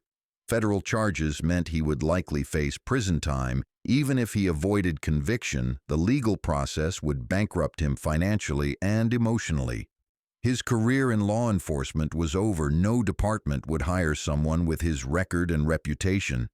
His family relationships were strained beyond repair, and his standing in the community was destroyed. The irony wasn't lost on Walker. He had spent 15 years as a police officer believing that his badge gave him power and authority, that his uniform commanded respect and obedience. But in one morning, one encounter with the wrong person, all of that had been stripped away. He was no longer Officer Walker. He was just Martin, a middle-aged man with a drinking problem and a history of racist behavior, facing an uncertain and likely unpleasant future. The beer wasn't helping anymore, but Walker kept drinking anyway, hoping to dull the sharp edges of his panic and despair. Tomorrow, he would have to face Chief Stone, would have to try to explain the unexplainable, would have to confront the reality that his actions had consequences that extended far beyond his own life and career. As midnight approached, Walker finally turned off the television, unable to watch any more coverage of his humiliation. He stumbled to his bedroom, his mind still racing with images from the morning's encounter. Jerome Washington's calm authority as he revealed his true identity. The expressions of shock and disgust from the federal employees who had witnessed everything. The security cameras that had captured his racist rants for posterity. Walker lay in bed staring at the ceiling as the full weight of his situation settled over him. Tomorrow he would begin the process of losing everything: his job, his pension, his reputation, his future. All because he had looked at a black man and seen not a fellow human being, but a target for his prejudices and hatred. The morning's encounter had lasted only 20 minutes, but those 20 minutes had revealed everything anyone needed to know about Martin Walker. He wasn't a good cop having a bad day. He was a racist who had finally been caught by someone with the power to hold him accountable. And now he would face the consequences of years of behavior that should have been stopped long before it reached the federal building. As Walker finally drifted off to sleep, his dreams were filled with images of Jerome Washington's calm eyes and authoritative voice. The man he had tried to humiliate had turned the tables, completely transforming Walker from hunter to hunted, from aggressor to victim of his own prejudices. Tomorrow would bring new humiliations, new consequences, and new reminders that in America justice has a way of finding even those who think they're above it. The apartment fell silent, except for the distant sounds of traffic and Walker's troubled breathing. Outside, the city continued its nightly rhythm, but inside, one man's world had collapsed entirely. Officer Martin Walker had learned the hardest possible lesson about respect, authority, and the price of prejudice, and he was about to discover that his education in those subjects had only just begun. Chief Richard Stone arrived at Chicago Police Headquarters before dawn, his mind racing with the implications of the previous day's catastrophe. The building that had been his second home for 3 decades now felt like a fortress under siege. News vans lined the street outside, their satellite dishes reaching toward the gray morning sky like mechanical prayers for ratings and relevance. Reporters clutched coffee cups and checked their phones, waiting for any development in what had already become one of the biggest police scandals in the city's recent history. Stone's corner office overlooked the parking lot, where he could see officers arriving for their shifts, their faces grim as they navigated through the media gauntlet. Some covered their faces, others walked quickly with their heads down, trying to avoid the cameras and microphones thrust in their direction. The entire department was under scrutiny now, every officer wondering if they would be next, if their own conduct would be examined under the harsh light of federal investigation. The chief's phone had been ringing constantly since 6 a.m. Calls from the mayor's office, from city council members, from federal officials, and from reporters seeking statements and explanations. Stone had instructed his secretary to hold all calls until after his meeting with Officer Walker, but the pressure was building with each passing hour. At 8 o'clock, sharp Walker appeared in Stone's doorway, his appearance shocking even to someone who had seen him at his worst. The officer's uniform was wrinkled, his face unshaven, and his eyes red-rimmed from a combination of alcohol and sleeplessness. He moved with the defeated posture of a man who knew his world was ending, but hadn't yet figured out how to stop the collapse. "Walker," Stone said, his voice cold and authoritative. Sit down and shut up. You're going to listen to what I have to say, and then you're going to tell me exactly how you managed to destroy 15 years of police work in 20 minutes. Walker slumped into the chair across from Stone's desk, his hands trembling slightly as he tried to meet his chief's gaze. "Chief?" he began, his voice cracking. "I know how this looks, but you have to understand I had no idea who that guy was. He was dressed like a janitor. He was pushing a cleaning cart. How was I supposed to know he was FBI?" Stone's face darkened, his voice rising. "How are you supposed to know?" he repeated incredulously. "Walker, how about this novel concept: treat every human being with basic respect regardless of what they're wearing or what job they appear to be doing? How about not assuming that every black person in a federal building is somehow out of place or threatening?" Walker flinched as if he had been physically struck. "Chief, I'm not racist," he protested weakly. I was trying to maintain security. That building is a target for terrorists and troublemakers. I was being cautious." Stone stood abruptly, his chair rolling back and hitting the wall behind his desk. "Cautious?" he barked, his voice echoing off the office walls. "Walker, you called a decorated federal agent, someone like you. You told him he didn't belong in America. You threatened and intimidated him based solely on the color of his skin. That's not cautious, Walker, that's criminal." The weight of Stone's words settled over the office like a heavy blanket. Walker had hoped that somehow his chief would understand, would find a way to minimize the damage or explain away his behavior, but it was clear that no such salvation was coming. Stone wasn't just angry, he was disgusted, and that disgust extended not just to Walker, but to the culture that had allowed his behavior to flourish unchecked. Stone walked to his window, looking out at the media circus that had transformed the police headquarters into a spectacle. "Walker," he said, his voice quiet but filled with disappointment. "Do you have any idea what you've done? Not just to yourself, but to this entire department. Every officer who works here, every case we've built, every relationship we've developed with the community, it's all tainted now because of your stupidity." Walker tried to speak, but Stone held up a hand, silencing him. "I've been chief of this department for 8 years, Stone continued. "In that time, I've worked to build trust with the community, to improve training, to weed out problem officers. And in 20 minutes, you've undone years of progress." The phone on Stone's desk rang, and he answered it with a sharp bark. "What, Stone here?" His secretary's voice was tense. "Sir, the mayor's office is on line 2. He wants to speak with you immediately about the Walker situation." "Tell him I'll call him back," Stone said, hanging up the phone. He turned back to Walker, his expression harder than granite. "Walker, you're suspended without pay, effective immediately. You'll surrender your badge, your weapon, and any other department property. You're banned from these premises pending the outcome of federal charges." Walker's face crumpled, his last hope for support from his department evaporating. "Chief, please," he said, his voice barely above a whisper. "I've got 15 years on the force. I've got a pension, benefits. You can't just throw all that away because of one incident." "One incident?" Stone repeated, his voice dripping with contempt.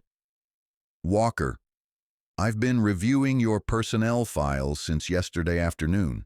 This wasn't one incident. This was the culmination of 15 years of complaints, investigations, and disciplinary actions that I apparently didn't take seriously enough." Stone pulled a thick folder from his desk drawer and threw it down in front of Walker. "Excessive force complaints," he said, flipping through the pages. "Racial profiling allegations, inappropriate conduct reports, use of offensive language. The list goes on, Walker, and every time you manage to skate by with a reprimand or a warning." Walker stared at the file, his face pale as he recognized the documentation of his career's worth of misconduct. He had always assumed those complaints would stay buried, that his supervisors would continue to protect him as they had for years. But now, with federal attention focused on his department, every page of that file would be scrutinized, examined, and used as evidence against him. "You see, Walker," Stone continued, his voice heavy with disappointment, "yesterday I could have argued that you were a good officer who made mistakes. I could have claimed that the complaints were exaggerated or taken out of context. But after what happened at the federal building, after you revealed your true character on camera in front of witnesses, there's no defending you anymore." Stone returned to his chair, his movements heavy with the weight of command decisions he wished he didn't have to make. "The FBI wants a full review of your case file, Walker. They want to interview every complainant, every witness, every supervisor who ever had contact with you. And do you know what they're going to find?" Walker shook his head, unable to speak, as Stone continued. "They're going to find a pattern of behavior that should have gotten you fired years ago. They're going to find supervisors, including me, who failed to take action when we should have. They're going to find a department that prioritized protecting bad officers over protecting the community we're sworn to serve." A knock on the office door interrupted Stone's thoughts. "Come in," he called, and his deputy chief, Angela Brooks, entered, her expression grim.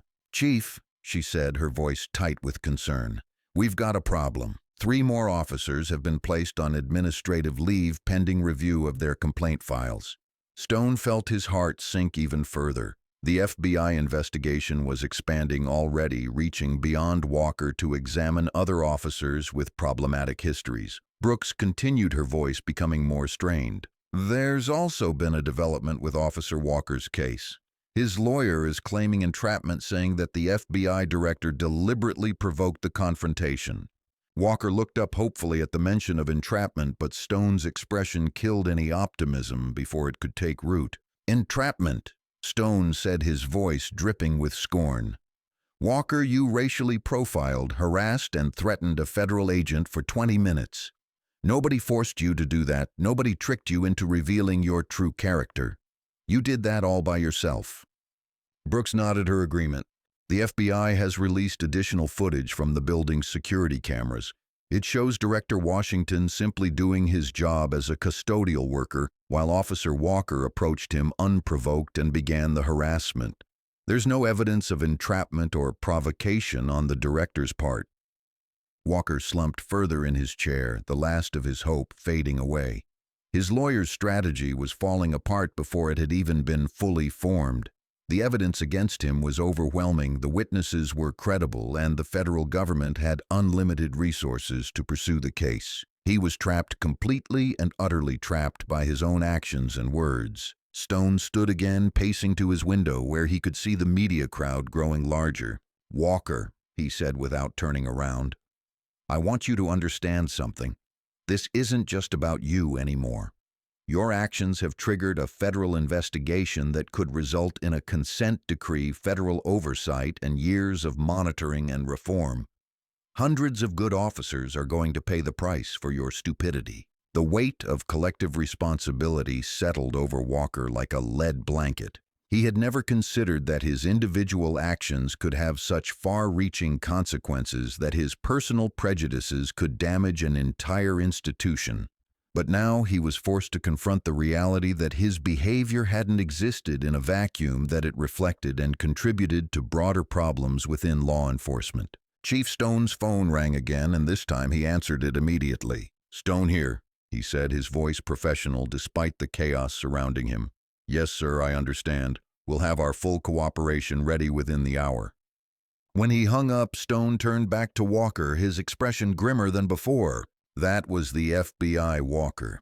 "They're sending a team here this afternoon to begin their investigation. They want access to personnel files, training records, complaint procedures, disciplinary guidelines, everything."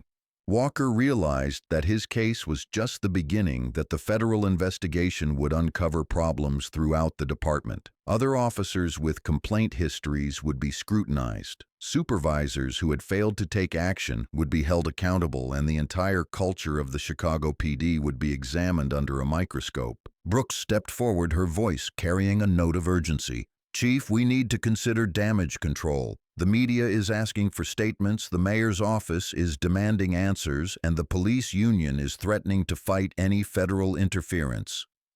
Stone nodded, but his expression remained troubled. "The union can threaten all they want," he said. "But when an FBI director gets racially profiled by one of our officers in a federal building with cameras rolling, there's no defending that. We're going to cooperate fully with the federal investigation, and we're going to use this as an opportunity to clean house." Walker looked between Stone and Brooks, realizing that he had become a catalyst for changes that would reshape the entire department.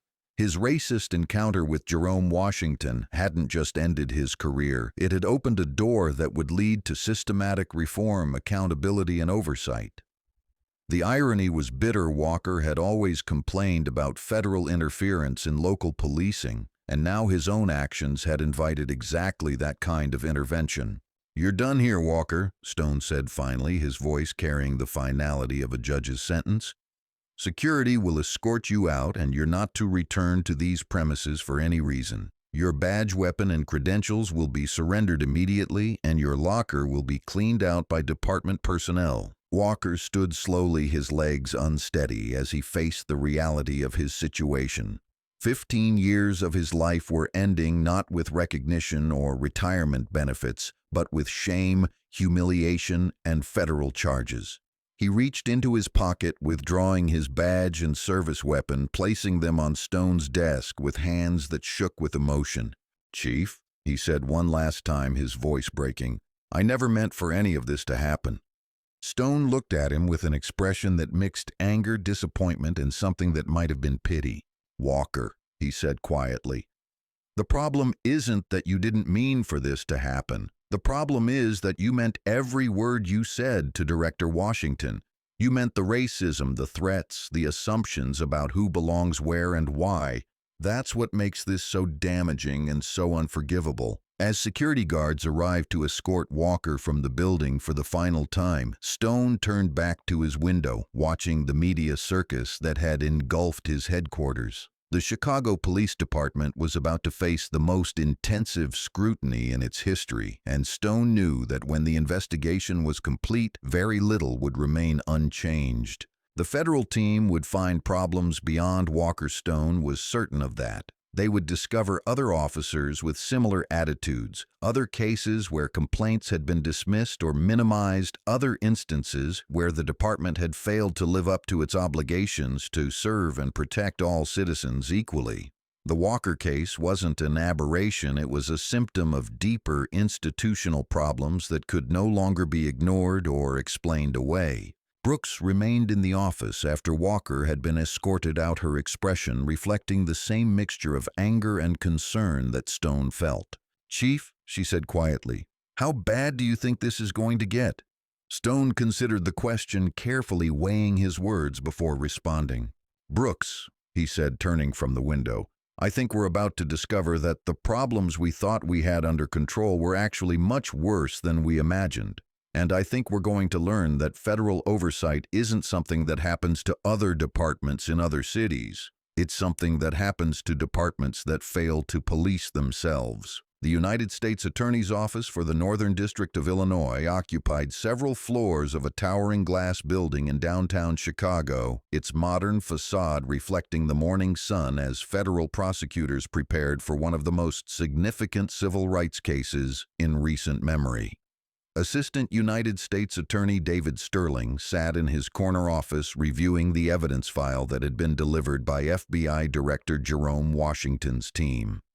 Sterling was a career prosecutor in his early 50s with silver hair and sharp blue eyes that had seen their share of complex federal cases, but nothing quite like this. The evidence was overwhelming. Security camera footage from multiple angles showing Officer Walker approaching Jerome and initiating the confrontational exchange. Audio recordings capturing every racist statement, every threat, every moment of harassment. Witness statements from dozens of federal employees who had observed the incident. And most damaging of all, Jerome's own recording device, which had captured Walker's words with crystal clarity. Sterling had prosecuted civil rights cases before, but usually they involved incidents that occurred in shadows and back alleys where evidence was scarce and witnesses were reluctant to come forward. The Walker case was different. It had occurred in broad daylight in a federal building with federal agents as witnesses and with multiple forms of documentation. It was a prosecutor's dream, a case so clear-cut that conviction seemed inevitable. The federal charges against Walker were serious. Deprivation of rights under color of law carried a potential sentence of up to 10 years in prison.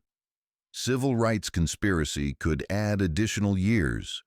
And if the investigation uncovered evidence that Walker's behavior was part of a broader pattern within the Chicago PD, additional charges could follow. Sterling's phone rang, interrupting his review of the case files. "David," his secretary announced, "Director Washington is here to see you."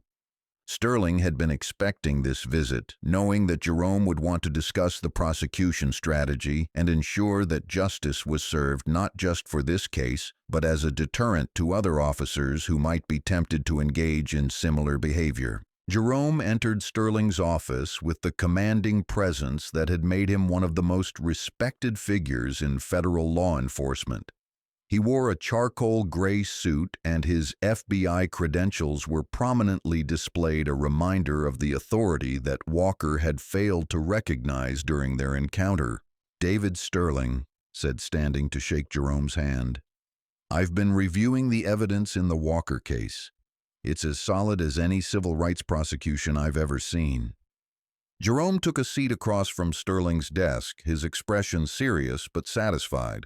"David, the evidence speaks for itself. Walker engaged in clear violations of federal civil rights law, and he did so in a way that was impossible to deny or rationalize. But I want to make sure we're thinking about this case in the broader context." Sterling leaned forward, his interest piqued. "What do you mean by broader context?" Jerome's eyes hardened slightly. "Walker isn't an isolated case, David. He's representative of a culture within law enforcement that views certain communities as targets rather than citizens to be protected. This prosecution needs to send a message that such behavior will not be tolerated at any level." Sterling nodded, his understanding of the implications growing. "You're talking about using this case as an example to other officers who might be engaging in similar behavior." "Exactly," Jerome replied. "Every police officer in this country needs to understand that civil rights violations will be prosecuted to the fullest extent of federal law, regardless of the victim's apparent status or ability to fight back. Walker thought he could harass me because he believed I was powerless.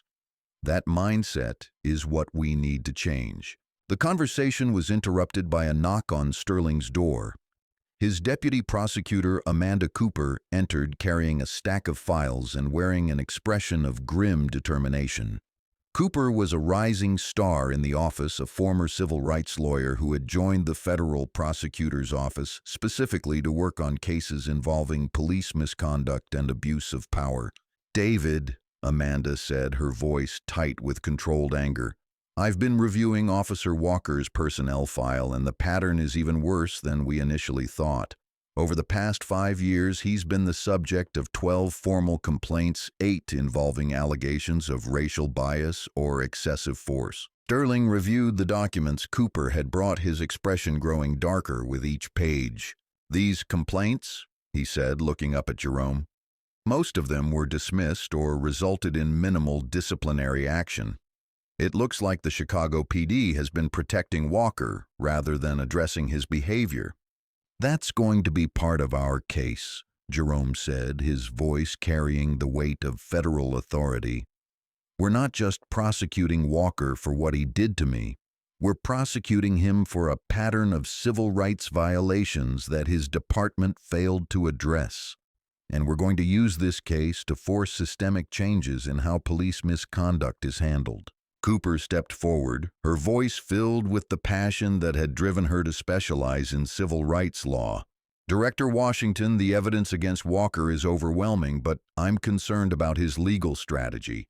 His attorney is already claiming that you entrapped him, that the undercover operation was designed to provoke exactly this kind of response." Jerome's expression didn't change, but there was a hint of cold satisfaction in his eyes. "Amanda, let them make that argument. Let them try to convince a jury that a federal law enforcement officer conducting legitimate security assessments somehow forced Walker to reveal his racist attitudes. Let them explain why their client felt comfortable making those statements if they didn't reflect his true beliefs." Sterling stood walking to his window where he could see the federal building where the incident had occurred. "Jerome," he said, his voice thoughtful, The media attention on this case is unprecedented. Every civil rights organization in the country is watching to see how we handle this. The pressure for a conviction is enormous. Jerome joined Sterling at the window, his gaze following the prosecutors toward the building where his confrontation with Walker had changed everything. "David," he said quietly, "I didn't record that encounter or reveal my identity to create media attention or political pressure. I did it because it was the right thing to do, because Officer Walker needed to face consequences for his behavior, and because other officers need to see that such behavior will not be tolerated." The weight of Jerome's words settled over the office as all three federal officials contemplated the significance of the case they were building.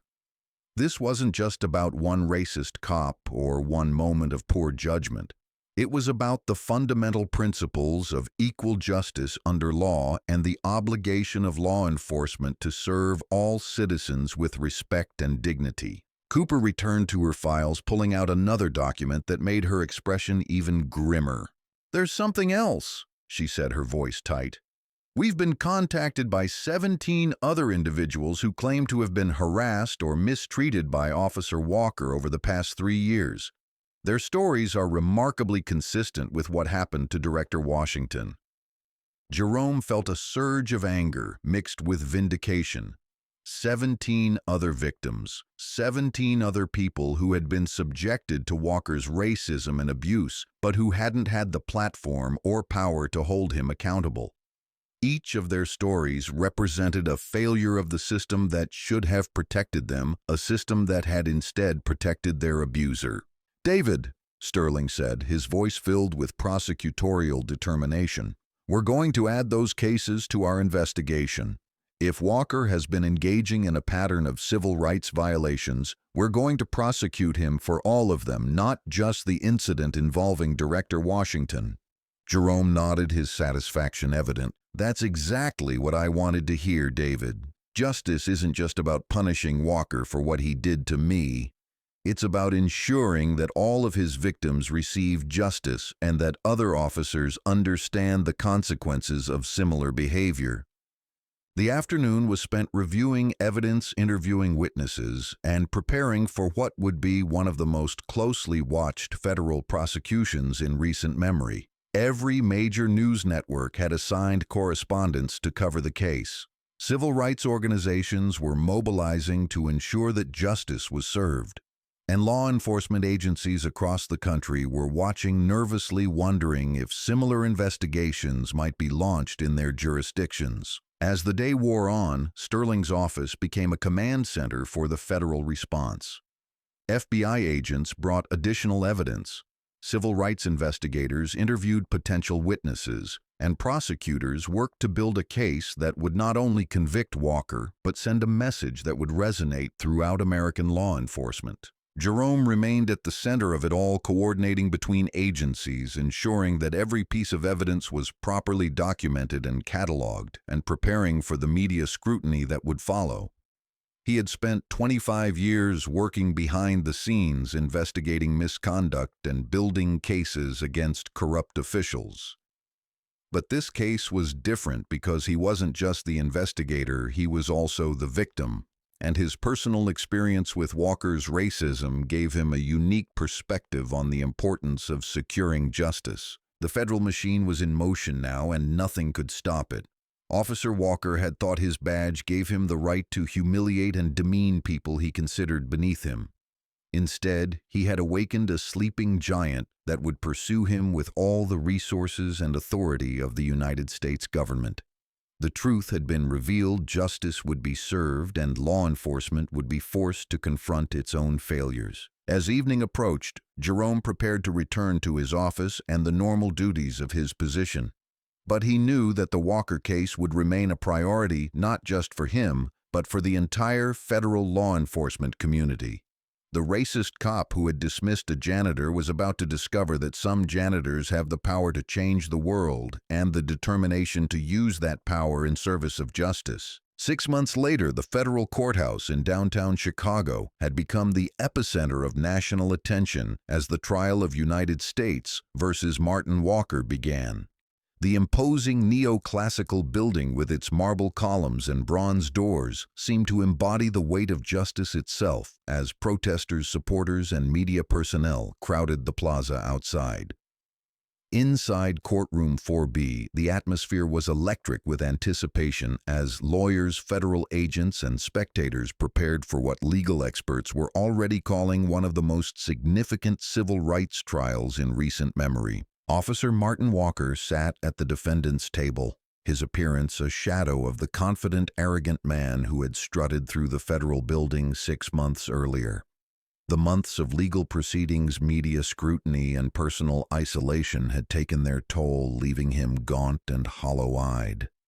His lawyer, Robert Davidson, sat beside him, shuffling through files with the desperate energy of a man trying to build a defense from crumbling materials. Davidson was a veteran criminal defense attorney who specialized in representing police officers accused of misconduct.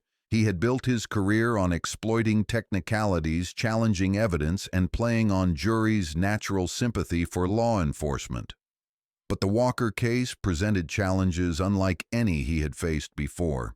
The evidence was overwhelming, the witnesses were credible, and the victim was one of the most respected figures in federal law enforcement.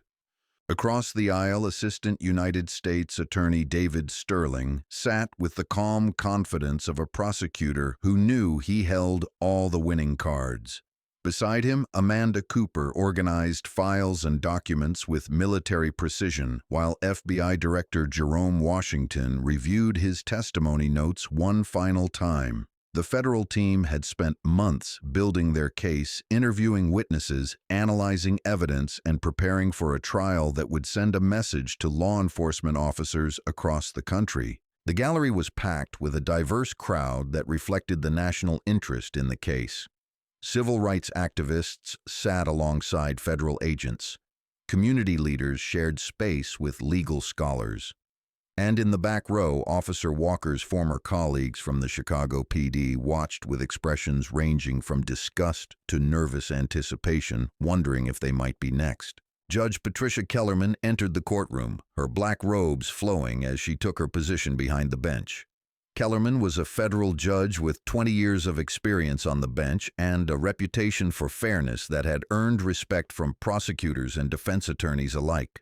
Her gray hair was pulled back in a severe bun, and her dark eyes scanned the courtroom with the authority of someone accustomed to maintaining order in even the most contentious proceedings. "All rise," the bailiff announced, and the courtroom stood in unison. Judge Kellerman took her seat and gestured for everyone else to do the same. The quiet rustle of clothing and papers settling was the only sound as the weight of the moment pressed down on everyone present. "Ladies and gentlemen of the jury," Judge Kellerman began, her voice carrying across the packed courtroom, "you are here to decide a case that goes to the heart of civil rights law and law enforcement accountability. I expect you to listen carefully to the evidence, to deliberate thoughtfully, and to render a verdict based solely on the facts presented to you." Sterling rose to deliver his opening statement, his movements deliberate and confident.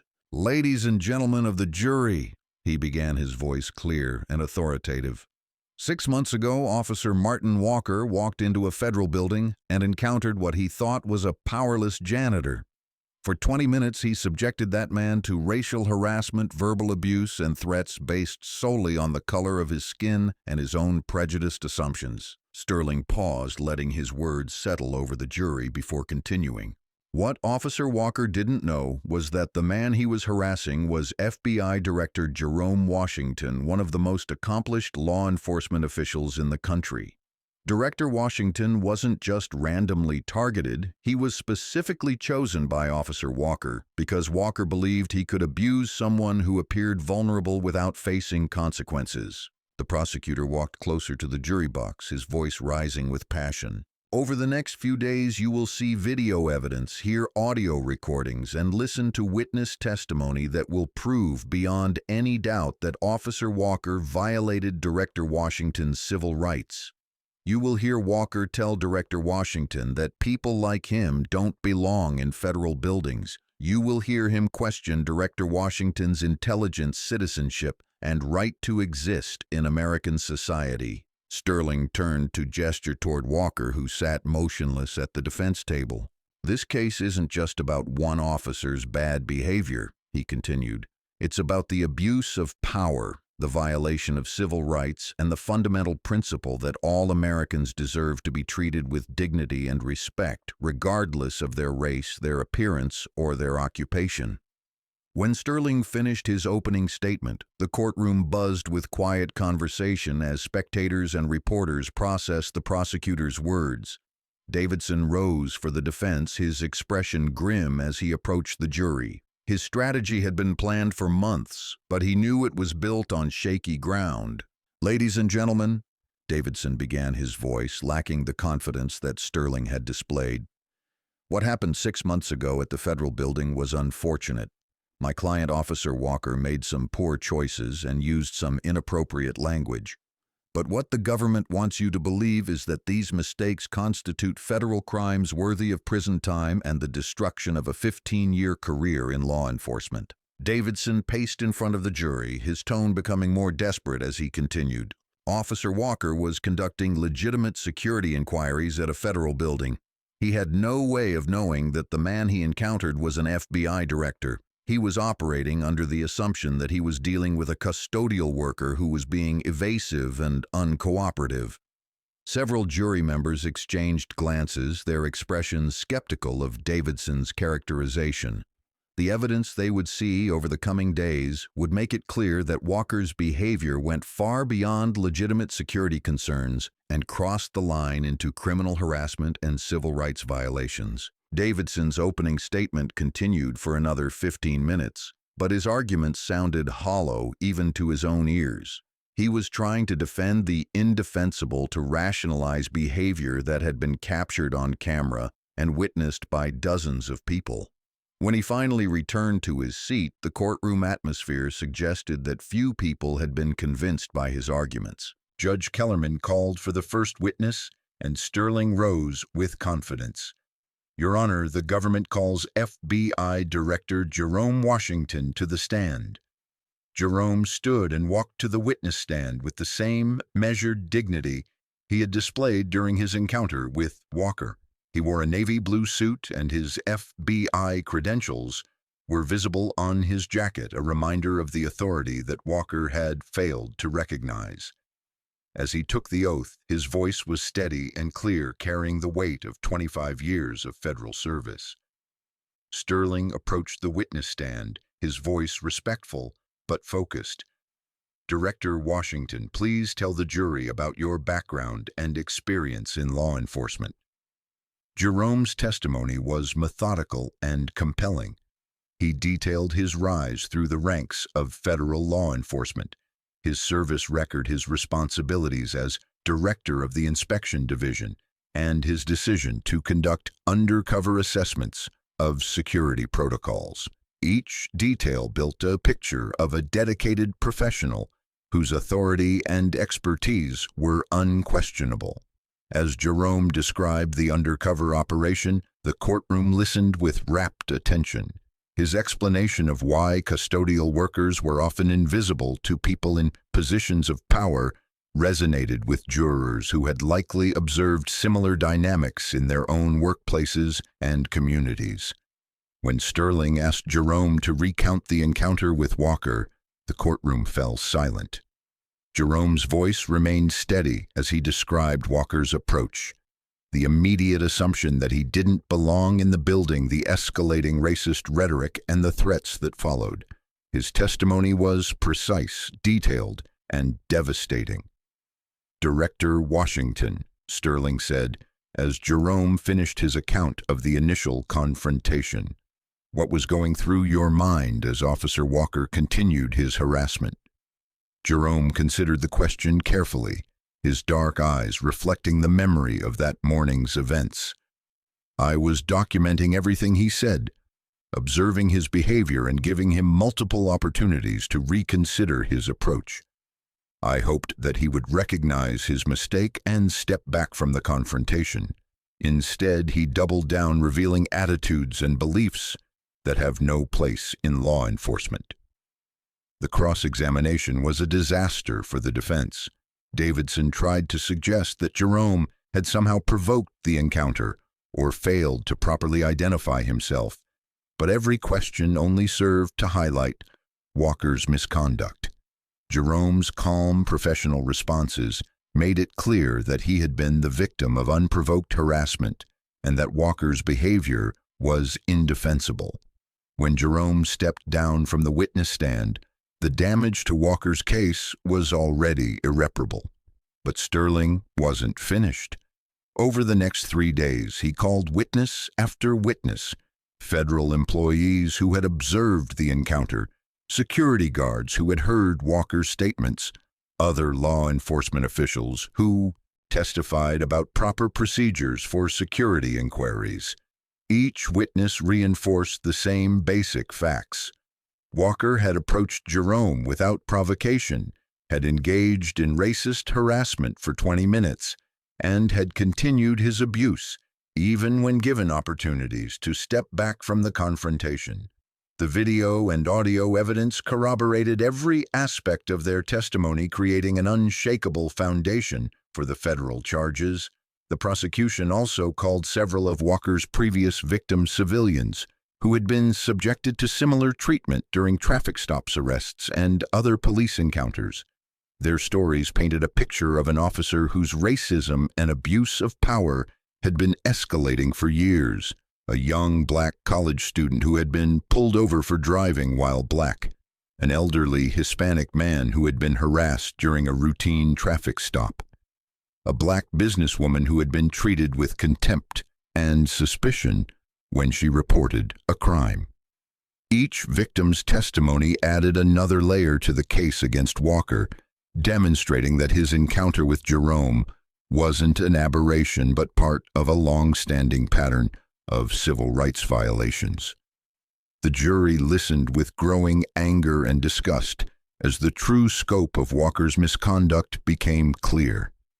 Davidson's defense strategy collapsed under the weight of evidence and witness testimony. His attempts to portray Walker as a dedicated officer who had made an honest mistake were undermined by the mountain of evidence showing systematic racist behavior. His claims that Jerome had somehow entrapped or provoked Walker were demolished by the security footage showing Jerome simply doing his job while Walker approached him unprovoked.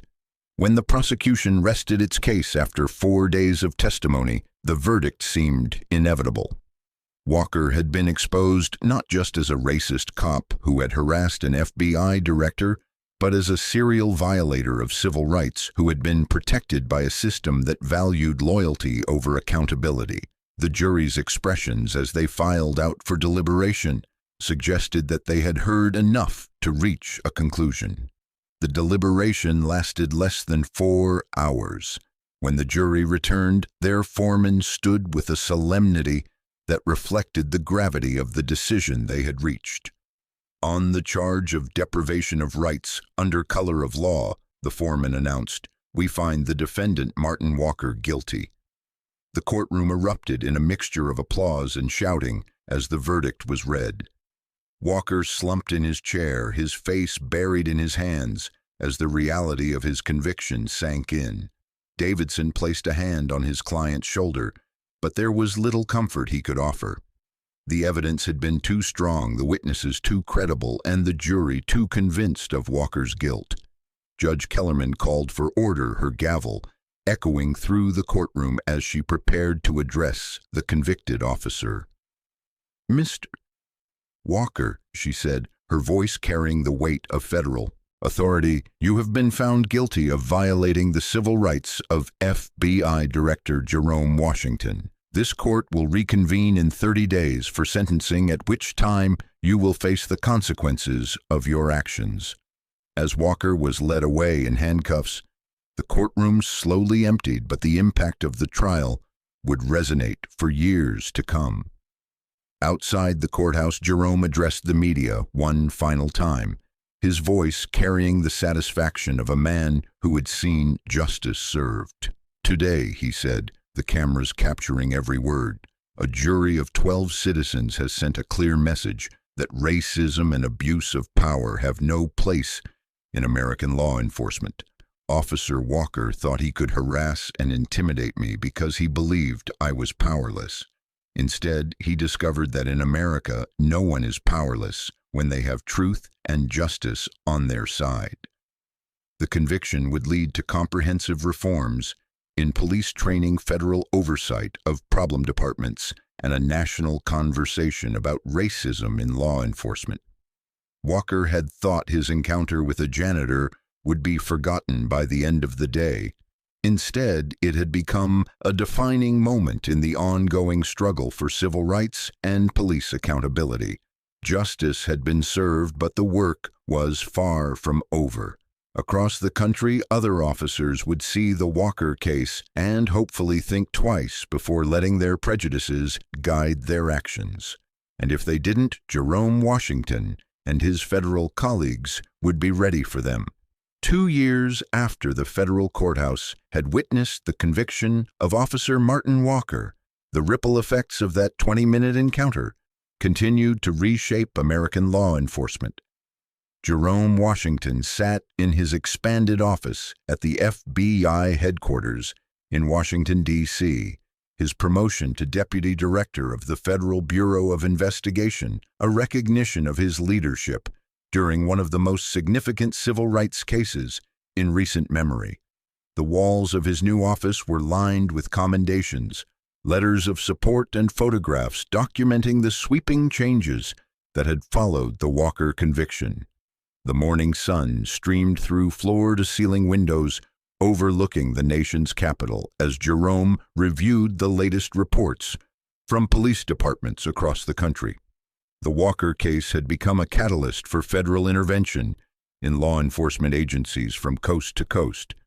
Departments that had previously ignored complaints of racial bias and excessive force now found themselves under federal oversight, with court-appointed monitors ensuring compliance with civil rights laws. Jerome's secure phone rang, interrupting his review of the monthly reports. The caller ID showed Assistant Director Jasmine Parker calling from the Chicago field office, where she now headed the Civil Rights Division's expanded operations. "Director Washington," she said, her voice carrying satisfaction mixed with continued determination. "I wanted to update you on the latest developments in the Chicago PD reform process." Jerome leaned back in his leather chair, his attention focused entirely on Parker's report. The news had been consistently positive over the past 2 years, as the department underwent the most comprehensive transformation in its history. "How are the new training protocols working out, Jasmine?" Parker's voice carried enthusiasm as she detailed the progress. "Sir, the results have been remarkable. Use of force incidents are down 60%. Civilian complaints regarding racial bias have dropped by 75%. And perhaps most importantly, officer morale has actually improved as the department has weeded out problem personnel and promoted leaders who are committed to professional policing. The transformation hadn't been easy or quick. The federal investigation triggered by Walker's case had uncovered systemic problems throughout the Chicago PD, requiring the dismissal of 37 officers, the retraining of hundreds more, and the complete overhaul of complaint procedures, disciplinary processes, and supervision protocols. Chief Stone had been forced into early retirement, replaced by a reform-minded leader who embraced federal oversight rather than fighting it. Jerome had visited Chicago several times during the reform process, serving as both monitor and mentor to the department's new leadership. Each visit had reinforced his belief that real change was possible when departments were forced to confront their failures and given the resources and support necessary to implement genuine reforms. The impact extended far beyond Chicago, however.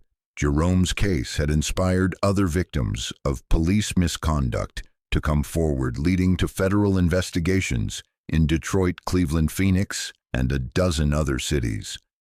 The Department of Justice had created a new task force dedicated to investigating civil rights violations in law enforcement, with Jerome serving as its senior advisor.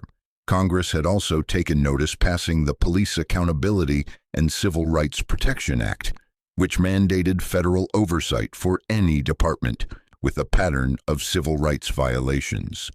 The legislation had faced fierce opposition from police unions and conservative politicians, but the Walker case had provided the political momentum necessary to overcome that resistance. Jerome's phone rang again, this time showing a call from the White House. "Director Washington," came the familiar voice of President Michael Thompson. "I wanted to personally thank you for your continued leadership on police reform issues. The latest polling shows that 70% of Americans now support federal oversight of local law enforcement, a dramatic shift from just 2 years ago." Jerome felt pride in the progress that had been made, but also recognition that much work remained. "Mr. President," he replied, "the Walker case opened a door that needed to be opened. But lasting change requires sustained effort and continued vigilance. We can't allow ourselves to become complacent just because we've made progress." The president's voice carried agreement and determination. "That's exactly why I'm calling Jerome. I want you to lead a new initiative to establish federal standards for police training nationwide. We need to ensure that what happened with Walker never happens again anywhere in this country." After the call ended, Jerome sat quietly in his office, reflecting on the journey that had brought him to this moment. 2 years earlier, he had been conducting a routine undercover assessment when a racist cop had changed the trajectory of his career and American law enforcement. The encounter that Walker had intended as a moment of petty harassment had instead become a defining moment in the struggle for civil rights and police accountability. A knock on his door interrupted Jerome's thoughts, and he looked up to see a familiar face.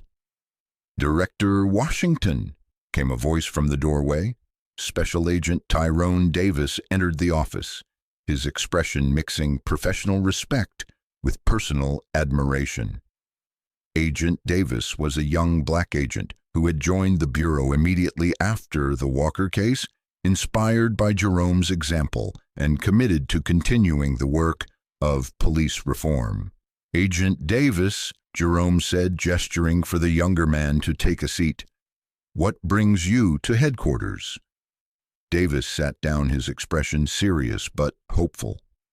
"Sir, I wanted to update you on the latest victim interviews from the expanded Walker investigation. We've now documented 43 separate incidents of misconduct involving Walker over a 7-year period.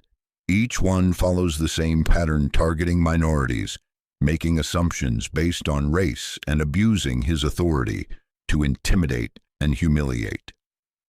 Jerome nodded grimly. The scope of Walker's misconduct had continued to expand as more victims found the courage to come forward. Each new case added weight to the federal charges and reinforced the importance of the reforms that had followed his conviction. "There's something else," Davis continued, his voice carrying excitement. 3 of Walker's victims have decided to file civil lawsuits against the Chicago PD. They're using our investigation as the foundation for their cases, and they're seeking damages not just for their individual treatment, but for the department's failure to stop Walker, despite multiple complaints. Jerome felt satisfaction at this news. Civil lawsuits would provide another avenue for accountability, ensuring that departments faced financial consequences for protecting bad officers. The combination of federal criminal charges, civil liability, and ongoing oversight was creating a comprehensive framework for police accountability that hadn't existed before the Walker case. As the afternoon progressed, Jerome continued to receive updates from field offices across the country. The Walker case had become a model for federal intervention in police misconduct, creating precedents that were being applied in dozens of other investigations. Law enforcement agencies that had previously operated with minimal oversight now found themselves subject to federal monitoring and reform requirements. The personal cost to Walker had been severe. His conviction on federal civil rights charges had resulted in a 7-year prison sentence, the loss of his pension and benefits, and a permanent criminal record that would follow him for the rest of his life. His marriage had ended in divorce. His relationship with his daughter was strained beyond repair, and his former colleagues in law enforcement treated him as a pariah. But Jerome took no personal satisfaction in Walker's downfall. The goal had never been revenge or personal vindication. It had been justice and systemic change. Walker was serving as an example to other officers who might be tempted to let their prejudices guide their actions. But more importantly, his case had created the political and legal momentum necessary to implement lasting reforms. As evening approached, Jerome prepared to leave his office and return to his suburban Virginia home, where his wife Maria would be waiting with dinner and conversation about their day. The work of police reform would continue tomorrow and the day after that, and for as long as it took to ensure that every American citizen could walk through any building in any city without fear of harassment or discrimination based on their race. Jerome paused at his office window, looking out over the capital city where the lights were beginning to twinkle in the gathering darkness.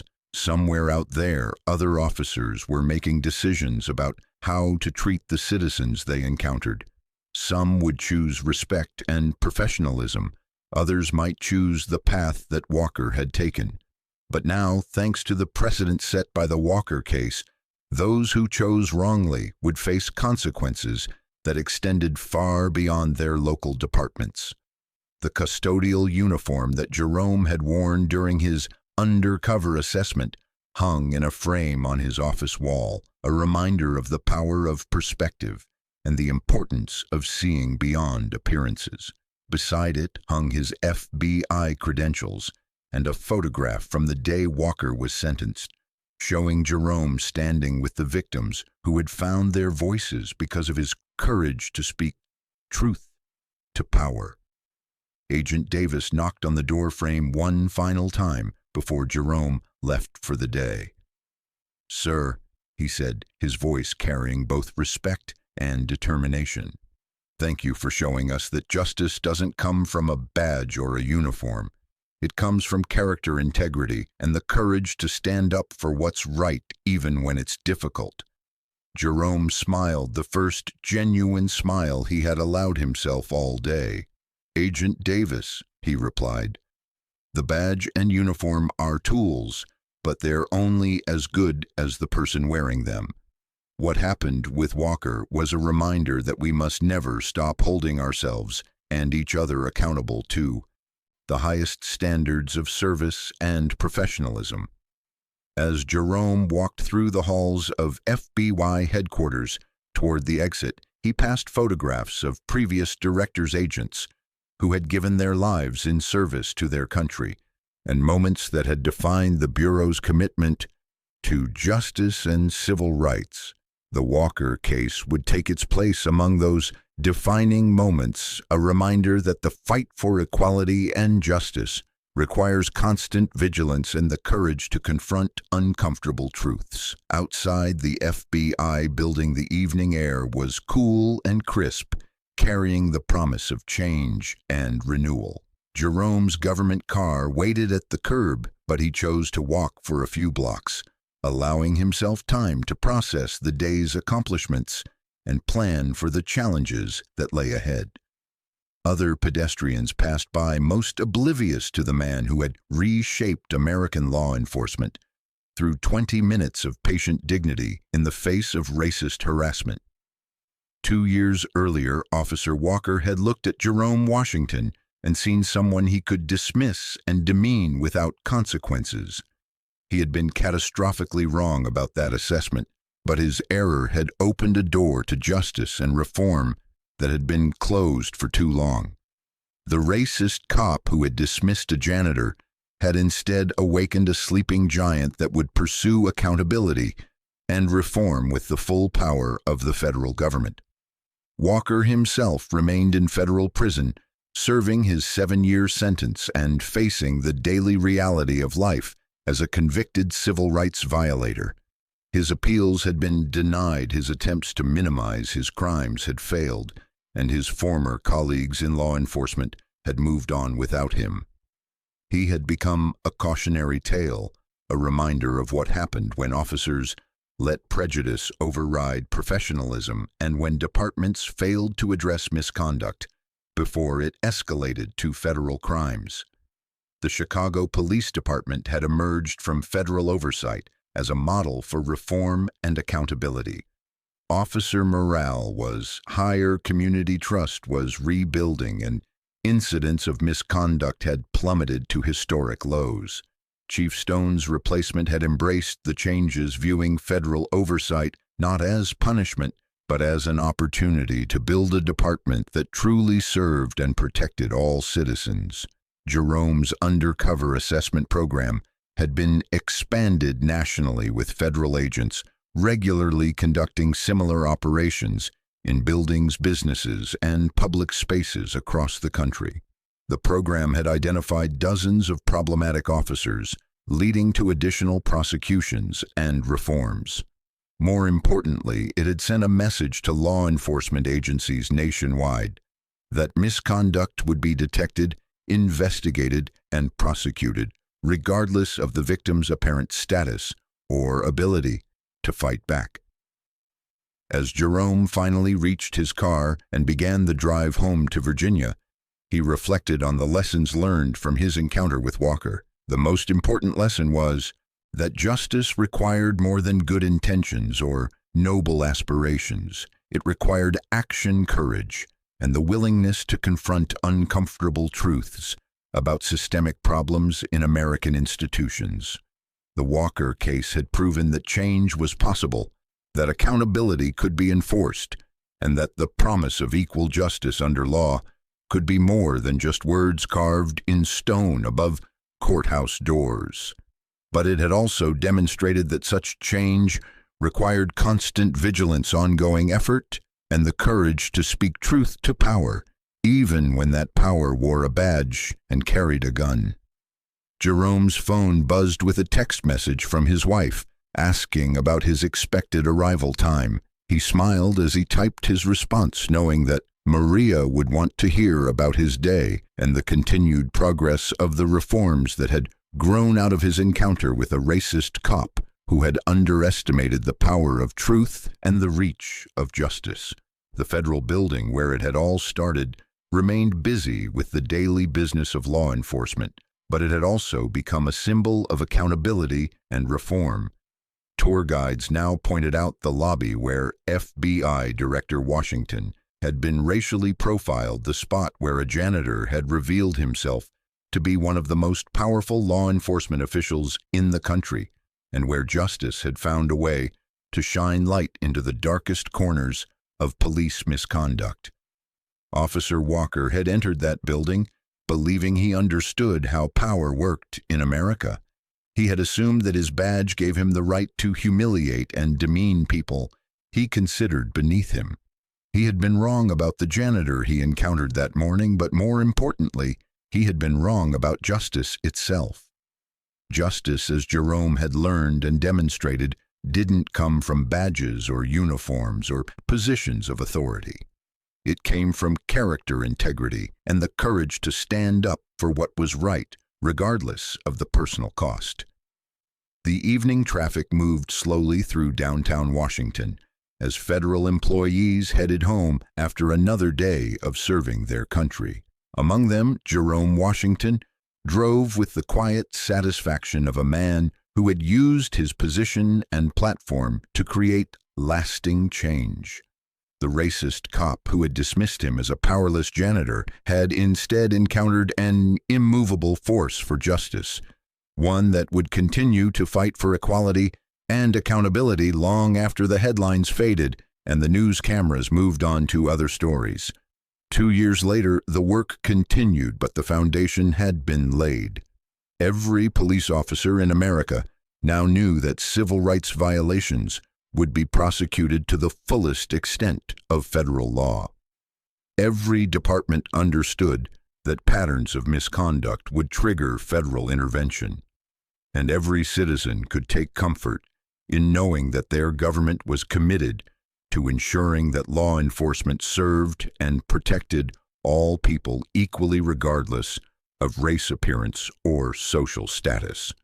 The truth had indeed found a way to reveal itself, and justice had proven that it could reach even those who thought they were above accountability.